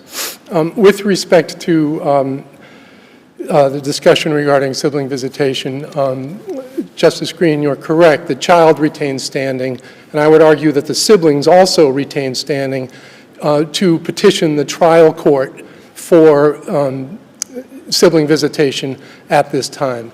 And I think in your brief, you say that the mother didn't raise this issue at trial, but as the mother points out, she did file a pretrial motion. The judge acted on that motion. The docket reflects that the judge's disposition on the docket entry was by reference to the notice of decision, which says nothing about the topic. I'm wrong, actually. It does say something about the topic. So on page 26 of the record appendix, which is part of the notice of decision, it says, any post-termination visitation shall be left to the discretion of the Department of Children and Families as custodian for the child. Now, the beginning of that paragraph is about visitation with the parents, but I do think there's a potential argument that it's in broad language and could address the children. It doesn't explicitly address the children, so it's a little mushier. it is. I would argue that that applies to decision-making with respect to visits for both the mother and the siblings, that was left to the discretion of the department while the child was still in DCF custody, and to the discretion of the adoptive parents in the event of the child being adopted. I'd also, with respect to that initial motion that mother filed 4 months prior to trial, she does not she does not cite to 11926B.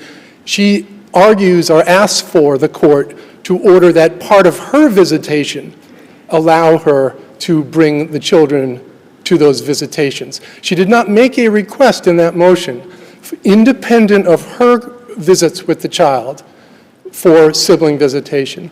That, in conjunction with the fact that at trial no evidence was presented arguing to demonstrate that it was in the child's best interest or the sibling's best interest for an order of sibling visitation to be issued. It was not argued, evidence wasn't presented, and it wasn't requested at the completion of trial. So I find that I would argue that there is no error in the judge addressing it in the manner that she did address it, based on the fact that it was not properly before her. In addition, as I indicated, child continues to have standing.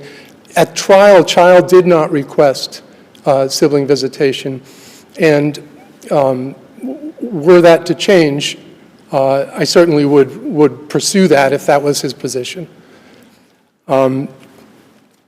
With respect to mother's request for additional time, a question asked by Justice Desmond, there was very little. The court found that a mother, that the evidence supported her finding that that there was very little likelihood that Mother's conduct would change in the foreseeable future. Mother had in 2020, in discussions with the court investigator, had indicated that she needed an additional 2 years, or a few years is how she put it, before she would be in a position to parent both the older children and child. At the time of trial, she's saying she needs an additional 6 months. During trial, she was struggling with sobriety. There were positive screens for substance use after trial commenced. There was very little evidence to show that she would meet the standard under Carlos, that there was a likelihood that her unfitness was temporary. Was she on an IOP, is that right? Yes, she was involved in an IOP. Appreciate why? I'm sorry? She appreciate why she was involved? The court found that she did not truly have insight into what her issues were, in particular how those issues impacted child.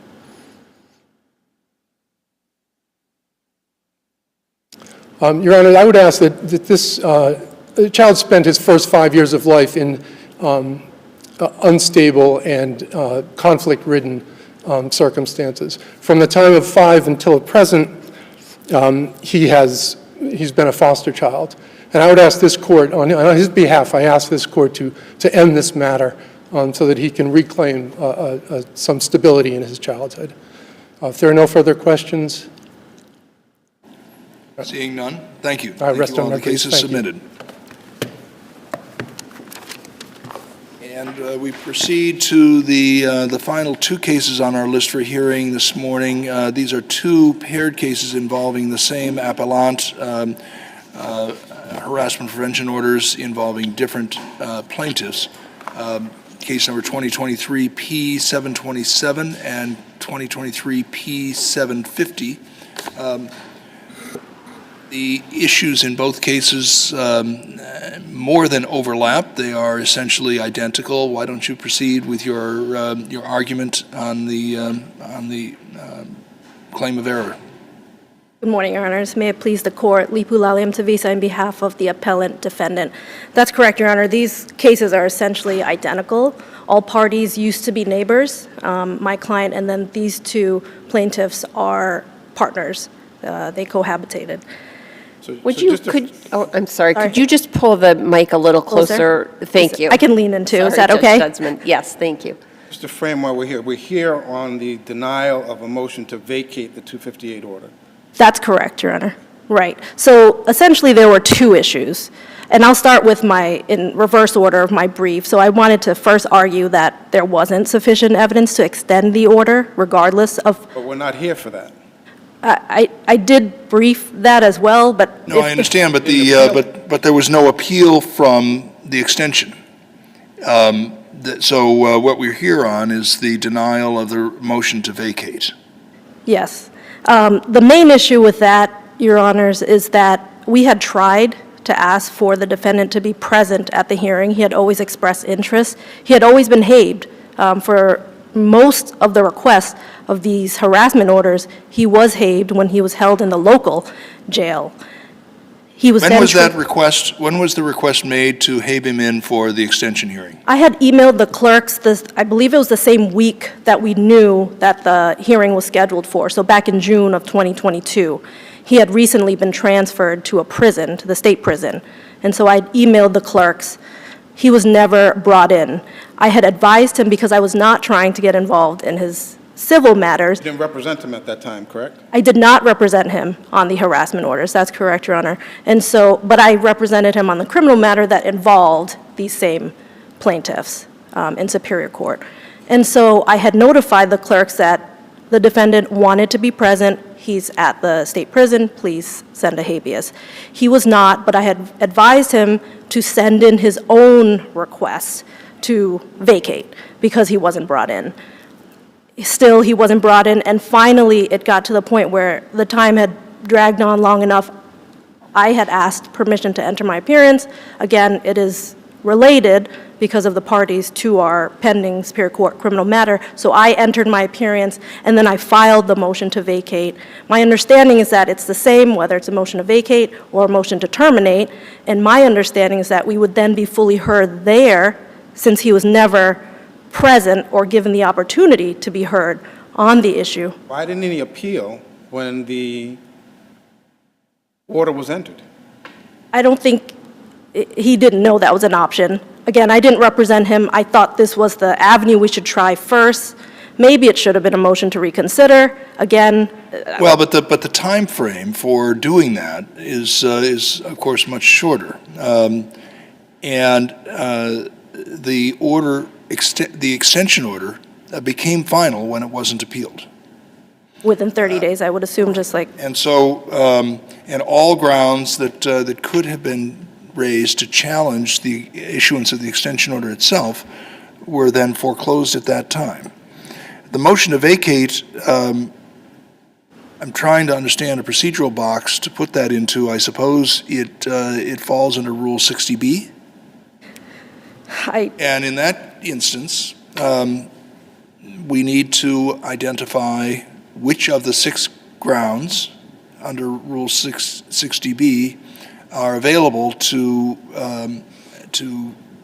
modify or vacate an otherwise final judgment, and then determine what the standard of review is, which would ordinarily be abuse of discretion by the judge in failing to act on one of those grounds. So where are we? Your Honor,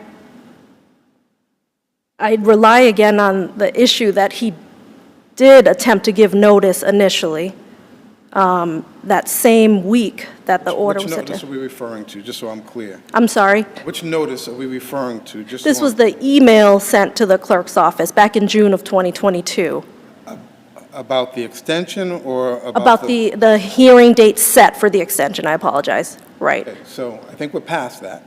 I think we're now at the motion to vacate, Correct? okay?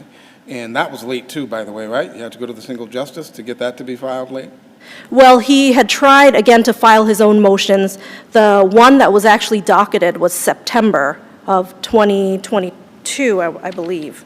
Yeah, the 29th. Right, so- right. And he did, I mean, I provided him with the forms for him to send into the New Bedford District Court.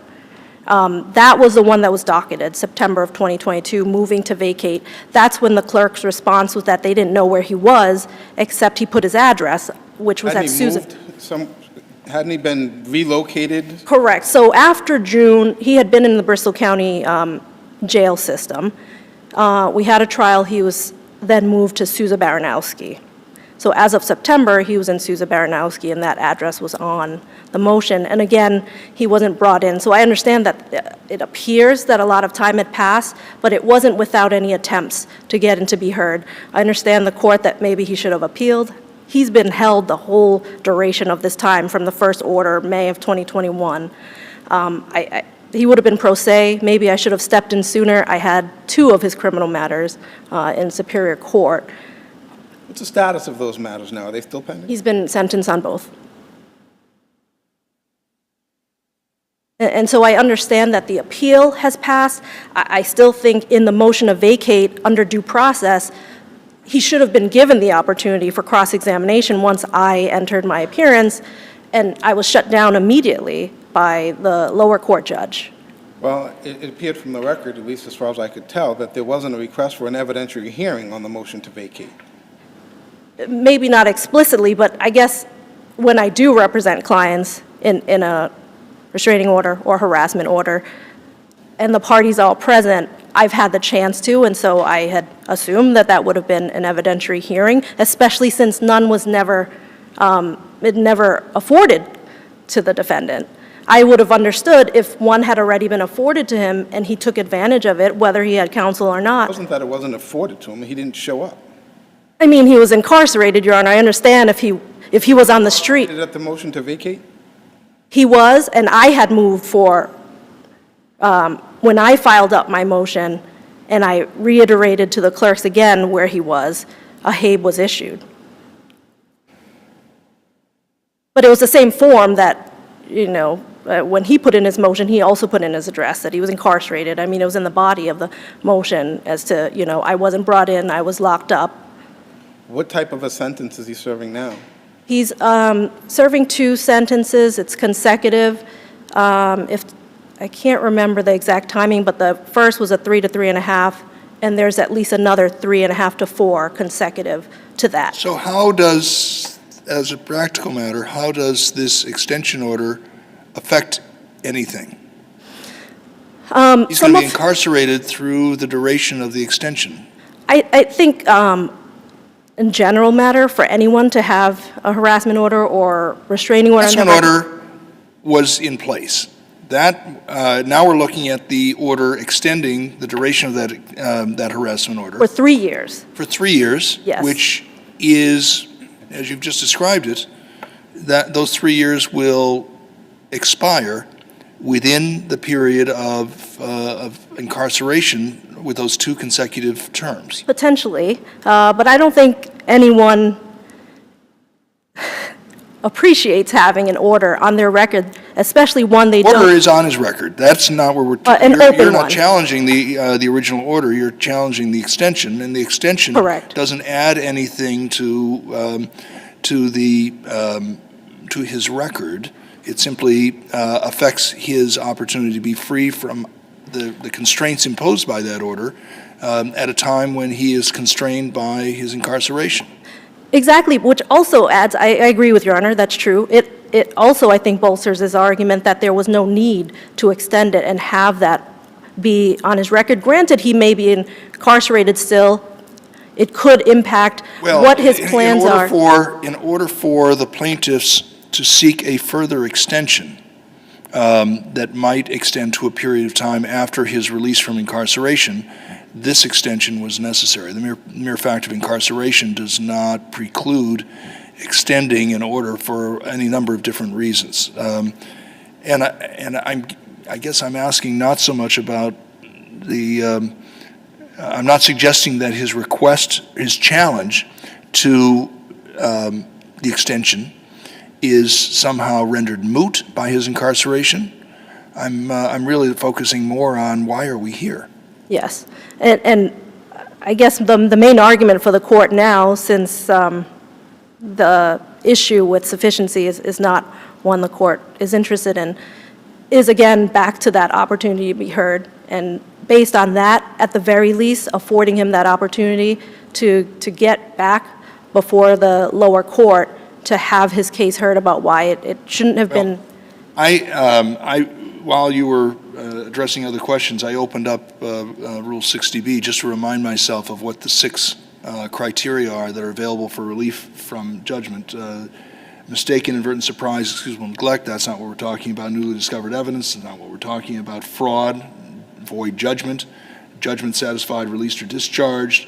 None of that. It seems to me, to the extent that there was a basis to launch a collateral attack against the judgment seeking relief from the order, the extension order, it falls under the catch-all under number 6, any other reason justifying relief. And if I understand your argument correctly, what you're saying is that he was somehow deprived of a fair opportunity to be heard by reason of the failure of the court to bring him in for the hearing on his request for appearance based on habeas corpus.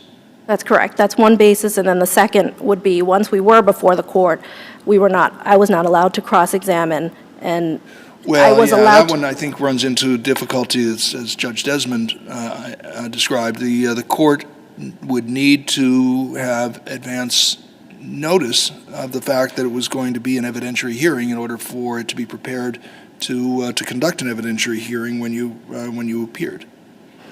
You should include that in your motion, just for future reference.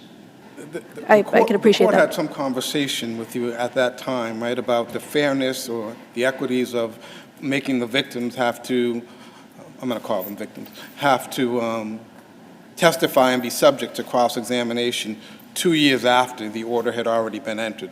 That's on the record, right? That's something to that effect, yes, I remember. I don't want you to think that your argument that having a restraining order on your record at any time doesn't impact you is misplaced. I get it. I get that, whether he's incarcerated or not. So I don't want you to think that we're just saying, oh, well, it's already there, Right. and you know, let's move on to something else. So I appreciate that. Is the property sold? I think it's still pending. There's a lot of issues there. Well, that's another reason, perhaps, why the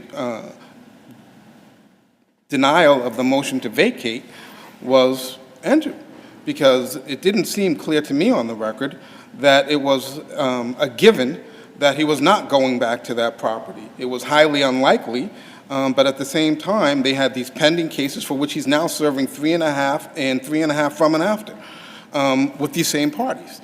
And so you can understand why the court may have been reticent to vacate. I can appreciate that. I think we still should have been afforded the opportunity to maybe flesh out some of those issues and get that from the parties. It's never expressed anytime. I get it, but let me ask you this question. Let's assume for the sake of discussion that you're served with a restraining order and you elect not to come on the 2-day hearing. The 10-day hearing, the two-party hearing. You elect not to come. And then 3 years later, you say, hey, you know what, I should have gone to that, and I was never had an opportunity to be heard, and now I want to go back, and I should have my day. I think it's different if you chose not to versus you were not able to be there. But then why didn't he appeal in timely? I mean, he knew right away that he wasn't there. He knew right away that it was happening. He knew right away that he didn't get haved in. So He was pro se, and he didn't know. I was not representing him on that issue. And so he didn't appeal Final it. judgment entered against a pro se client who doesn't appeal, and it becomes final because they don't appeal, is nonetheless a final judgment. I can appreciate that the court finds that is a judgment. I think, again, then I'm back to, in a motion to vacate, then he's back on different grounds, not that, again, I'm not admitting he intentionally was not there. That's absolutely not true. He tried. Maybe I should have tried and helped him more.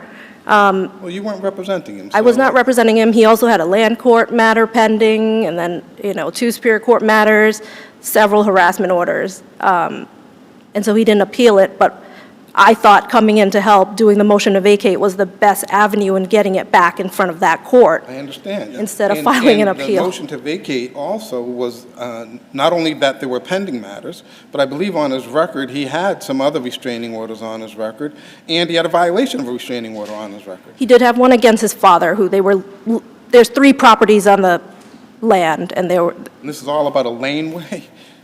yes, it's all about a laneway. I think that's... I don't know that I have anything else to add to the court, but if you had any questions. I don't see any further questions. Okay. Thank you. We will take it under advisement. The case is submitted. And with that, we conclude our session. Thank you, Mr. Smith.